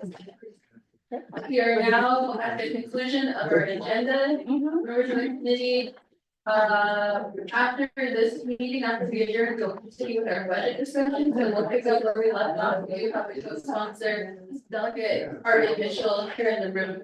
Members of the committee, is there a motion on the floor to adjourn? Motion by Vice Chair Carl Slater, is there a second to adjourn? Second by Delegate Norman and Miguel. Members of the committee, with that, I'll take a vote on the motion to adjourn. Delegate Norman and Miguel, how do you vote? Delegate Norman and Miguel votes green. Delegate Shirley Nazi, how do you vote? Delegate Shirley Nazi votes green. Chairwoman Amber Vanessa McCarty, how do you vote? Chairwoman Amber Vanessa McCarty votes green, and Delegate Lester Nazi. Delegate Lester Nazi votes green. Vice Chairman Carl Slater votes green. With that, we have 5 in favor, 0 opposed, myself not voting, the motion carries. We are adjourned at 27 p.m.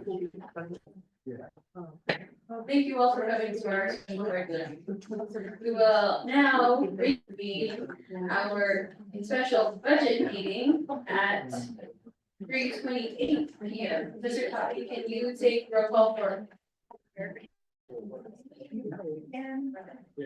Madam Chairman, the Budget and Finance Committee, the Prince Valley Council, this is roll call for the Budget and Finance Committee, the Prince Valley Council special meeting for January 22nd at 8 p.m. Honorable Senator Parrish, Honorable Senator Parrish present, Honorable Carl Slater, Honorable Carl Slater is present, Honorable Gordon present, Honorable Amber Potty. Amber Potty present, Honorable Shelley Yasi. Honorable Shelley Yasi present, Honorable Leslie Yasi. Let's get started. Present, which not to for your special.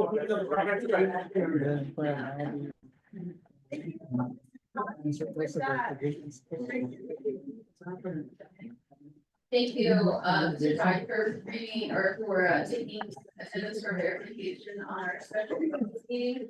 Members, we recessed in the middle of a legislation. We were on legislation 174-24. We have a co-sponsor here, Mr. Arden Mitchell, who probably sat down with DOJ to answer all our questions. Mr. Mitchell, thank you, Delegate Mitchell, for being here with the committee, the Law and Order Committee. Do we have any supplemental material that needs to be passed out to the committee? Mr. Toppy? I'm sorry, I'm sure. Does, we need to pass those materials Yes. to the committee? Okay. Could you pass that out?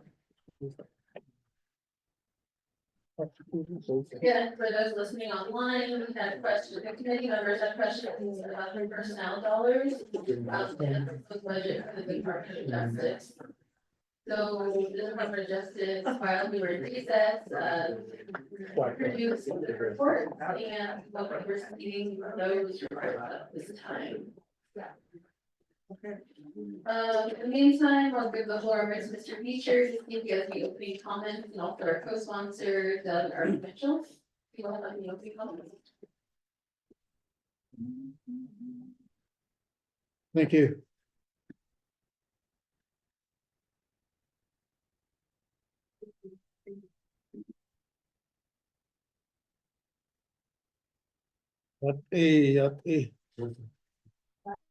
Hello.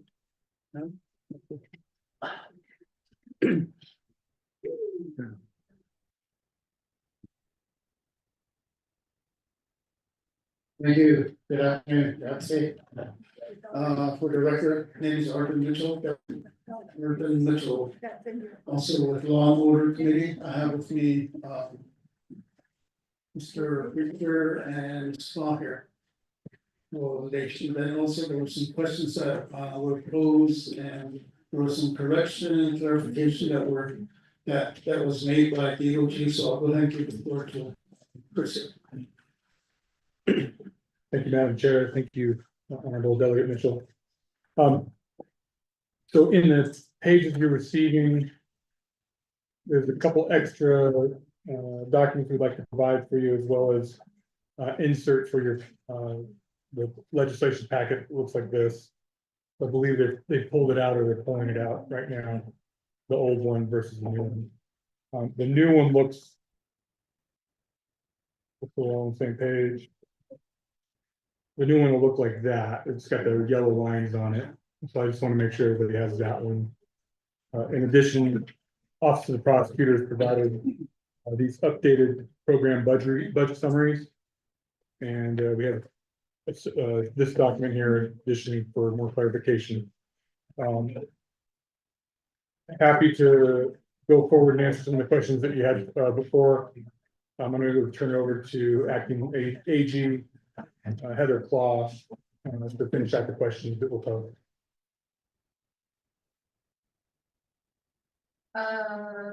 Thank you, Acting Deputy Attorney General. I believe since we requested those reports, I can go back to the committee and see if they have good questions based on the information that they received so far. Well, Acting Attorney General is getting herself settled. Okay, so Vice Chair Carlson, do you have any questions? Chairwoman Amber Vanessa Carter, are you just reviewing, do you have any questions so far? Okay, we're having for over to Chairwoman Amber Vanessa Carter. Yeah, so I received, oh, this is the unmet need budget. Chair. Okay, never mind. I'm looking at it now, apologize.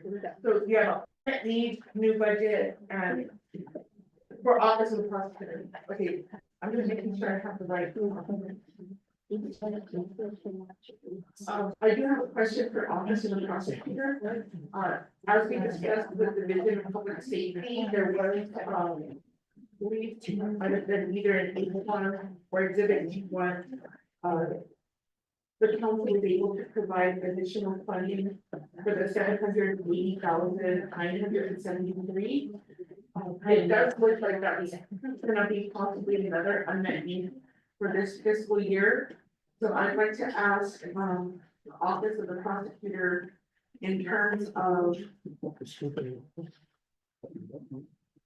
moving forward to, because it looks like to sustain this budget, you have to zero out all of your operating expense.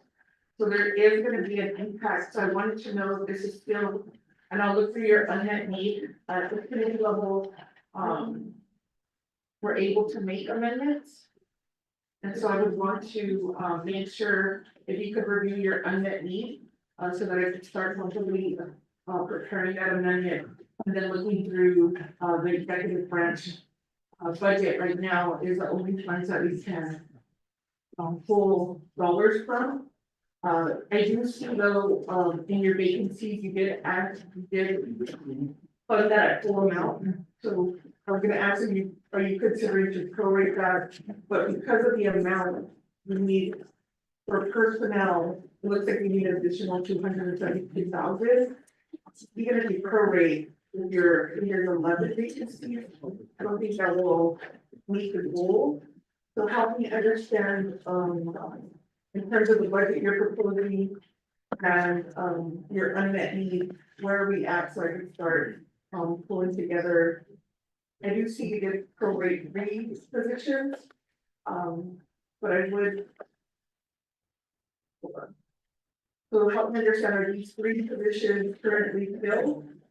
And then help me understand that rationale, since we have vacancy positions that are fully funded. Does that make sense?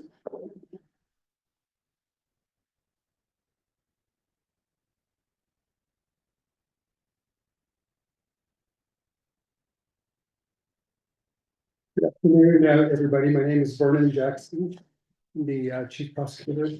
Thank you for your questions, Delegate Crotty. For purposes of overview, and clarity is, what we've done is we've basically funded all the positions, whether vacant or not, to 288. And that we have realized that we're not gonna have, since you articulated, enough to operate.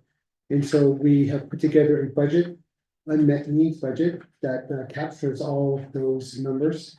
And places us into a situation where if we have the fully funded positions at 288, and we have the unmet needs provided to us, we feel like we would be comfortable moving forward to do our mission, to perform our mission. Delegate Crotty, I hope I'm answering your question. I think you asked specifically about the 3 positions. Yeah, the prorated ones. You asked if they were vacant or not. They are filled. Those positions are filled. Thank you, Mr. Jackson. I'll go back to Chair Member President Crotty for any clarifying points. Yes, thank you, I appreciate it. Can your staff, prorate vacant positions? So that your current positions are at, 2088? The vacant position, you're saying, right? Yes, we can do that. Yes. If that's possible within the allocation you were given. And so Chair, I know that you were asking committee members to make amendments at the comprehensive budget stage. But at Navigated, we made an amendment for our legislative branch. So I also want to see them use that same process to try to meet the unmet needs for Office of the Prosecutor. And that's why I'm trying to understand from their budget what they need to restore this amount.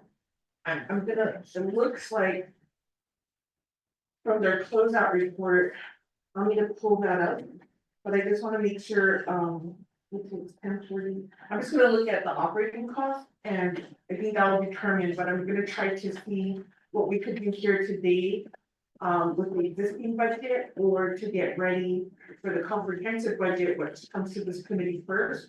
And be able to access maybe some additional other funding, what we've done in past areas.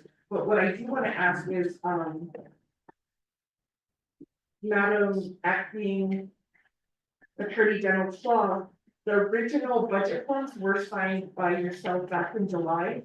So help me understand the logic or the concept for prorating the Office of the Prosecutor. I didn't see that in the Department of Justice budget, so I want to see how they're treated. And also look at then what are some solutions if you're chronically undermet. I also need to see, if you receive a reduced allocation this year. I haven't seen that breakdown, but we do know that some divisions were reduced by 3%. And so we're just looking at how that's impacted the different programs, especially when it's going to critical needs. So that would help me understand how to move forward to help support the Office of the Prosecutor. Yeah, thank you. Thank you. We'll go back to Mr. Jackson. Sorry, and then I think Chair Crotty asked directly to Acting Attorney General. Thank you, Chair. Thank you, Ms. Delegate Amber Crotty. So I did sign off on that. The Chief Prosecutor does deal and handle with the prosecutor's budget, so I do give them deference in looking at what's doing. So if I did have any questions, I'll ask him and then I'll sign off on that. However, like I said, if you want a little further, we didn't get a reduction on that, but if you want further explanation, I'll ask that Chief Prosecutor after the following question. Yes, thank you for that question, Delegate Crotty. I do want to clarify that every year we deal with shortages. Every single year we do. And it gives the impression that we're giving less funding but we have increased costs for personnel, costs, for instance, because we're bringing in new attorneys, new prosecutors at a higher level to help maintain the stability of the program. In doing that, it's picking up more money, and each year, as we go into a new year, we've got that consideration. We also have an increase in ensuring that every employee who deserves a step increase gets that step increase, and we've been pretty diligent about it. And I do want to recognize Eveline, who's sitting here today, Sandoval, who has been very diligent on ensuring that everybody, all deserving individuals, do get their step increase. So those considerations, those expenses bring down the allocation numbers that make it look like maybe there's a decrease. But your in your perspective, in terms of adequate funding for the Office of the Prosecutor as we go forward is well taken, because we can most certainly sustain excuse me, I have a little bit of a cough, but nevertheless, I'm fine, thank you. That's the answer to your question. It's kind of a little bit deceiving in looking at maybe the Attorney General's office may not be giving us a share of funds, so to speak, but actually what it is the increased cost on personnel matters. All right. Chair, do you mind if I add another comment? So I was listening to the discussion that you guys were having with the Public Defender's Office, and then the discussion came out with the litigators and the level, and Chief Prosecutor has been doing an excellent job of making sure that he draws in, and that we've been trying to equalize that particular concern that you guys were discussing. I think he's definitely been doing a good job. At one point, he was at 90% full staff, which is incredible. But then again, like we're saying, is that because the budget's not increasing for the personnel, others are finding either the housing is not there, offices are, in dire need, and then they're willing to go ahead and look out and go to Phoenix, to go to Albuquerque, and that's a constant situation that we're trying to solve the problem. But I think give kudos to Chief Prosecutor, because he's been doing an excellent job with what he has. Just one comment in addition to what she's saying about the burden. With the fact that we now have a major crimes unit, there is a significant amount of burden that is within that unit in and of itself, where a lot of the federal declarations that have been made for major crimes are now being prosecuted by us in ways that is very aggressive. We're seeing a lot of aggressive prosecutions in domestic violence also. We're seeing a lot of decisions that we're getting out of the courts concerning a lot of these serious violations involving, if you excuse me, involving, quite frank, strangulations and different kinds of domestic violence cases like that. And we're dealing with those so aggressively. We're helping victims of crimes in a way that would help them to understand that their needs are number one. And we are really beginning to turn the tide, I believe, particularly with the courts, on understanding that the victim's rights is a law and they must abide by it. And our pleadings and our briefs and also our motions concerning how victims' rights can be protected is really beginning to get more and more robust. And the cost of that, the cost of litigating that, the cost of hiring attorneys and prosecutors to be engaged and to fight those cases is really at a high price. And so we work diligently to maintain that personnel level. Thank you. Thank you, Mr. Jackson. Also, acting Attorney General, we'll go back to Chair Ember for credit follow-ups. Thank you. So we did find some dollars that are being, it's gonna come from the Office of the President and Vice President right now. There's an increase to their budget for $3 million, but it's to fund vacant positions. So I just wanted to ask you, we're gonna have a meeting, the committee's gonna meet with President Nygren this evening. I wanna make sure that in how I vote for this budget, you have your personnel costs. But in considering, you know, the travel and the other costs,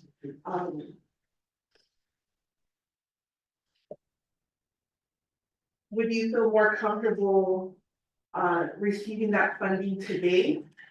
Or when we start the comprehensive budget process? So just think about that, because you gotta think about how, you know, staff morale, and you have to think about anything that's coming up. Our hope, and I'm looking at your finances, it looks like the CR is covering costs. But if you're concerned about seeing this budget with zeros, we could work on what would work with your office for today. Continue to work on meeting the unmet need. Comprehensive budget, what, next week, 2 weeks is our timeline. So I wanted to make sure, because staff morale is so important. And if you continue, it's very hard to start looking here in Relocation. And I'm also looking at the needs of like Department of Justice. I think there's $500,000. So it looks like it was for some outside counsel maybe. I gotta pull up my document again. So I would just want to get feedback right now. If you feel like that's a politically charged question, I could also make a decision on behalf of myself, but I want to make sure that we're maintaining the morale in the office with the intent. So I'll leave that up to you, but I did put that energy and vibration to the world because I do intend to look through the budgets and work with my colleagues and the council to help support the office of the prosecutor. Thank you, Chair.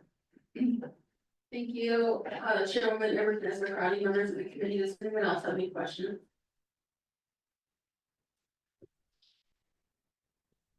Chair Amber Knesser Crowdy, were your questions regarding the personnel updated and were they provided to the committee? Yeah.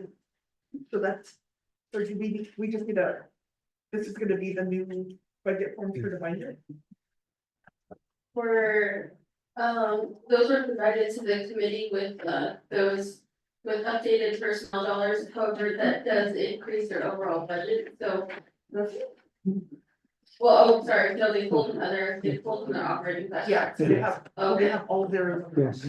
So, to that, if that doesn't impact their exhibit A, then it's just an internal administrative, function. But let me verify. Staff can confirm that. Right, Rodney, could you, take a look at their proposed updated budget that stays within the planning base amount? And if any amendments need to be made to modify their exhibit A on the legislation, could you let us know? Then to Delegate Mitchell, because they're staying within their planning base amount, we're just making sure they gotta do any revisions, so we can take a look at that. Members of the committee, does anyone else have questions? Would you all like to hear a report on their ARPA personnel dollars? Register Center? Register Center.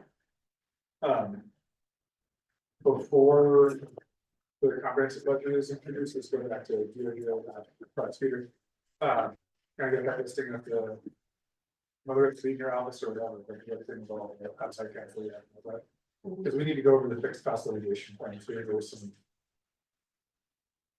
weird things, not the DOJ side, but the overseas side, for how the accounting is there. We need to confirm that with fixed costs. So we'll talk amongst ourselves when we do on that, but I personally knew that listen, I think other committee members are interested too. We're trying to get a handle on all those different funding sources, but I appreciate the information provided. I'm answering the questions right now, as long as when I looked at the budget docs, also it's 28, so later. Right. Exactly. Thank you, Vice Chair Slater. And then Mr. Todney, could you just make a note of what Vice Chair Carl Slater is requesting, because members of this committee will likely engage in a discussion at a later time. The requested information, and the second piece of information that he requested was the contracts for outside counsel. And so just to note that in our committee notes and our notes of the committee, so we can take a look at that for further discussion at different times with the Department of Justice. Members of the committee, Mr. Taki confirmed that there are previous exhibit A. Mr. Taki. That is correct, Madam Chair. Members of the committee, members of the committee, are there more questions to legislation? Do they want to answer, or do they want to just defer to their committee?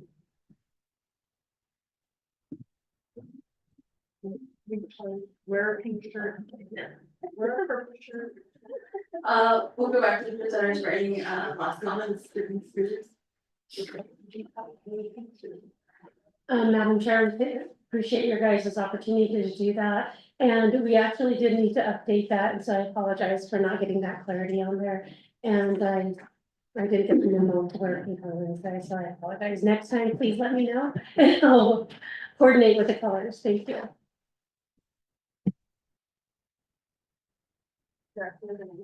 Okay, so I'm okay, voting on it now.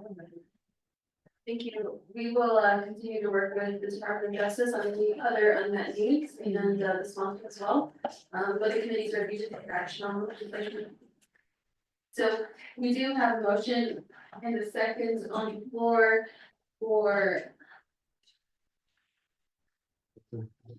legislation 17424. I will go to a final vote on legislation 1724. Delegate Norman and Begay, how do you vote? Delegate Norman and Begay votes green. Delegate Shannon Yazzie, how do you vote? Green. Delegate Shannon Yazzie votes green. Chairwoman Amber Vanessa Ricardo, how do you vote? So these are the greens here. Chairwoman Amber Vanessa Ricardo votes green. Delegate Lester Yazzie, how do you vote? Madam Chair, I vote Delegate Lester Yazzie votes green. Vice Chairman Carl Snyder, how do you vote? I vote green. Vice Chairman Carl Snyder votes green. With that, we have 5 in favor, 0 opposed, myself not voting. The motion does carry. Thank you to the Department of Justice for your time. Thank you, Mr. Teacher, and also our acting attorney. Do they give us an update? Do they give us? Okay, members of the committee, that brings us to the next legislation. I wanted to see you that in your meeting had the author for the research and development committee. Mr. Drive, can you take a look around and see if you have any from the research and development committee? Is there any steps in there that you can present?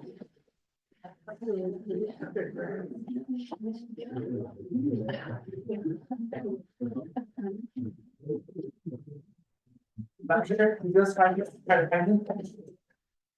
So committee, let's take a 5-minute recess while we get the resource and development committee members. Yeah, we'll come back in 5 minutes.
Thank you, for just committing for. We did. Each of those positions that would be directed to Here, get delegate to Shirley get Matthews possible here, Chairman collectors. Present, so with Delegate Lester Yossi present, and we have Vice Chairman Carl Slater, myself, all present in the committee room at 403, we'll reconvene on legislation 165-24. We have that on the table before the committee. I'll recognize the vice chairman on his motion to take legislation off the table. Members of the committees are second to the motion. Second by Chairman Eric McCarthy. Members of the committee, does anyone have any questions to the motion on the floor? Hearing none, Delegate Norman Begay, how do you vote? Delegate Norman Begay votes green. Delegate Shirley Yossi, how do you vote? Delegate Shirley Yossi votes green. Chairwoman Eric McCarthy, how do you vote? Green to the exhibit here. Chairwoman Eric McCarthy votes green. Delegate Lester Yossi, how do you vote? Delegate Lester Yossi votes green, and Vice Chairman Carl Slater, how do you vote? Vice Chairman Carl Slater votes green. With that, we have 5 in favor, 0 opposed, myself not voting, motion does carry. We have legislation back before the committee. It does appear that the Division of Natural Resources has produced documents for the committee's request. And then to recap, our co-sponsor here, Delegate Danny Simpson, there was the Resource and Development Committee passed 3 vacancies, but some of those positions are still, those people are still, or sorry, not the vacancies. There were several layoffs in this budget, and so we asked the Division of Natural Resources to go back and find funding for those positions. So that's what these 2 color budget forms are, is updates to the budgets as requested. So Delegate Danny Smith, that's just what we asked the division to do, and then the chairwoman Brandon Hughes concurred. That was the only revision. Thank you. Delegate Danny Simpson for stepping in for Chairwoman Brandon Hughes. Members of the committee, would you like a presentation on the presented documents for you? The tan color documents? No. You're good? Are you guys okay? Does anyone have any more questions? The Division of Natural Resource budget? This is to be added to the binder, right? I just want to verify with the Office of Legislative Services that they've reviewed the budgets. For the revised budgets, the budget binders, do these budgets require any amendments to the legislation? Madam Chairman of the Budget and Finance Committee, you can make amendments to swap out all the old binders with those new ones, or you can just take it out. As long as it doesn't change the numbers in Exhibit A, as a whole comprehensive budget, that was part of the legislation. It doesn't change any of the numbers. I will leave that up to you to make that decision. Thank you. And then did the Office of Management and Budget verify that these proposed budgets do not change Exhibit A in the legislation? Yeah, it does not. The Office of Management and Budget concurs that the presented budget so far the Budget and Finance Committee does not change Exhibit A or any of the exhibits of the legislation. Members of the committee, we can just handle this administratively, and the Office of Legislative Services can swap out the budgets for us. We can do it ourselves. But that's my recommendation, because no amendments to the legislation are necessary. All right, members of the committee, if there are no further questions, I'll do one last call for questions. Hearing none at this time, we will go to a roll call vote on legislation 16524. Delegate Norman Begay, how do you vote? Delegate Norman Begay votes green. Delegate Shirley Yossi, how do you vote? Green. Delegate Shirley Yossi votes green. Chairwoman Eric McCarthy, how do you vote? I vote green, thank you, Chief. Thank you. Yeah, thank you. Delegate, or Chairwoman Eric McCarthy votes green. Delegate Lester Yossi, how do you vote? I will agree. Delegate Lester Yossi votes green, and Vice Chairman Carl Slater, how do you vote? Great. Vice Chairman Carl Slater votes green. We have 5 members of the Budget and Finance voting in the affirmative, 0 opposed, myself not voting. Legislation 16524 just passes the Budget and Finance Committee. Thank you, Director Levin. Thank you, Division of Natural Resources, for your time. Thank you. Chair. Thank you. Right here. Which is CCD. We have Oh, here, the, there. we do have the division of, community development here as well. That is legislation that was also tabled by the Budget and Finance Committee. And the only request was for an updated memo that regarding the $7,000.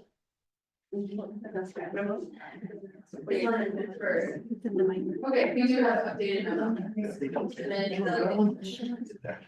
this one is legislation. Or 16724. Division of Community Development. Delegate, David Simpson, also wants to update you too on 16724. In the planning base amount for the Division of Community Development, there was a cost savings to the chapters of $7,000 based on the fringe benefit rate. So originally, the division director at the time, Mr. Arvin Mitchell, moved that $7,000 from the chapters and then put it to the Central Window Government ESC office. So the committee questioned the Division of Community Development of the process of why they took money from the chapters. And so they said they have a memo, and so the committees were convening to consider that memo. And of course, we respect the research and development recommendation. This was passed unanimously. So I just want to update you too on why we tabled the legislation. Members of the committee, we do have legislation 16724 for the committee. I'll recognize Vice Chair Probably. I'll take it off the table. Motion to take it off the table. Vice Chair Carl Sater motions to take the legislation 167 off the table. Do we have a second to the motion? Second by Delegate Sherilyn Yazzie. Members of the committee, any questions to take to this motion? Hearing none at this time, Delegate Norman and Vicky, how do you vote? Delegate Norman and Vicky votes green. Delegate Sherilyn Yazzie, how do you vote? Delegate Sherilyn Yazzie votes green. Chairwoman Edward Kness O'Carty, how do you vote? Chairwoman Edward Kness O'Carty votes green. Delegate Lester Yazzie, how do you vote? Madam Chair, I vote green.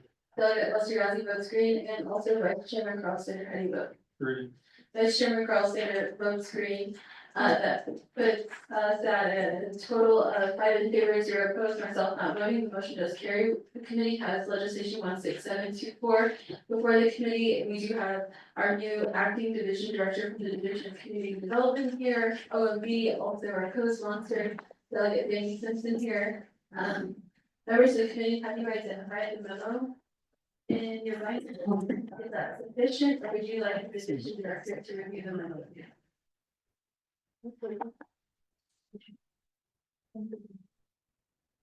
Is it sufficient to the committee? Members of the committee, does anyone have questions on legislation 16724?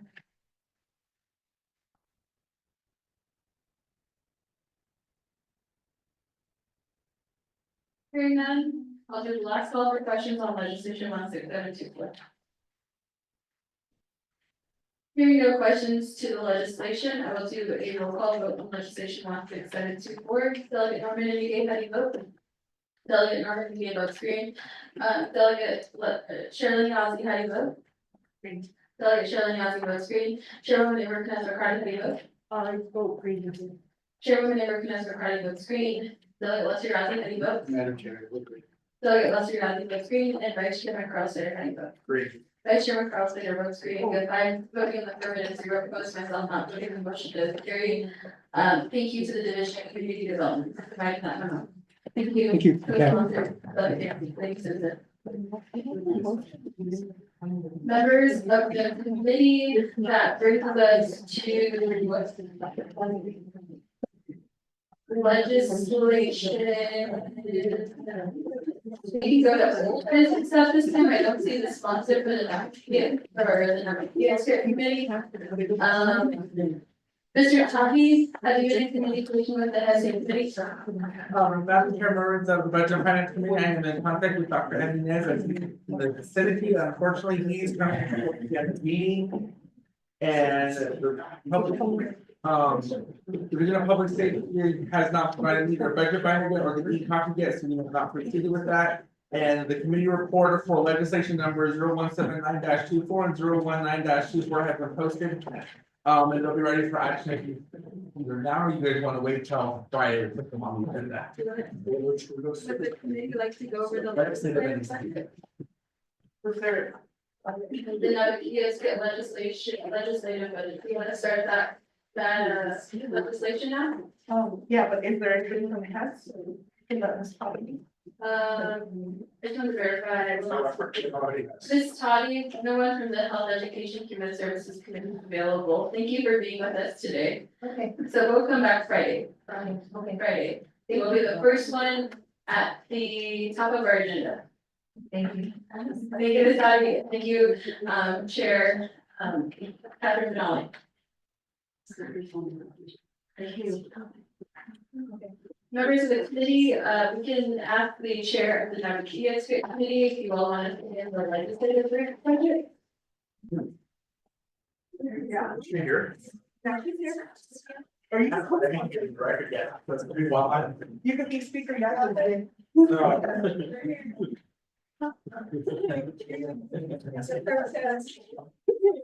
Thanks, Roger. What do you do? No, I mean, she should speak to the legislative branch. I I just feel like, you ought to do it, sure, we have to need everyone to be here, and we would do it on Friday. DPS. Mr. Tahi, you are next committee. Madam Chair, the Relocation Finance Committee, these legislations have not been running into the record, so we'll have to get some kind of way to report them electronically. In addition, the sponsor's not here, so I recommend that we recess, that we can reconvene Friday morning at 9:30 a.m. That's fine. Which one? Thank you, Mr. Tahi, for your advisement. Norman and I can't do this. I think it's telling when it shows budget and finance and OB left in the room, right? Yeah. That's when you know. Let's get your 5 p.m. meeting. That's when you know everyone is done. All right, members of the committee, if there's no opposition, we will recess for budget hearing today at 4:15 and reconvene Friday morning at 9:30. Thank you, everyone, for your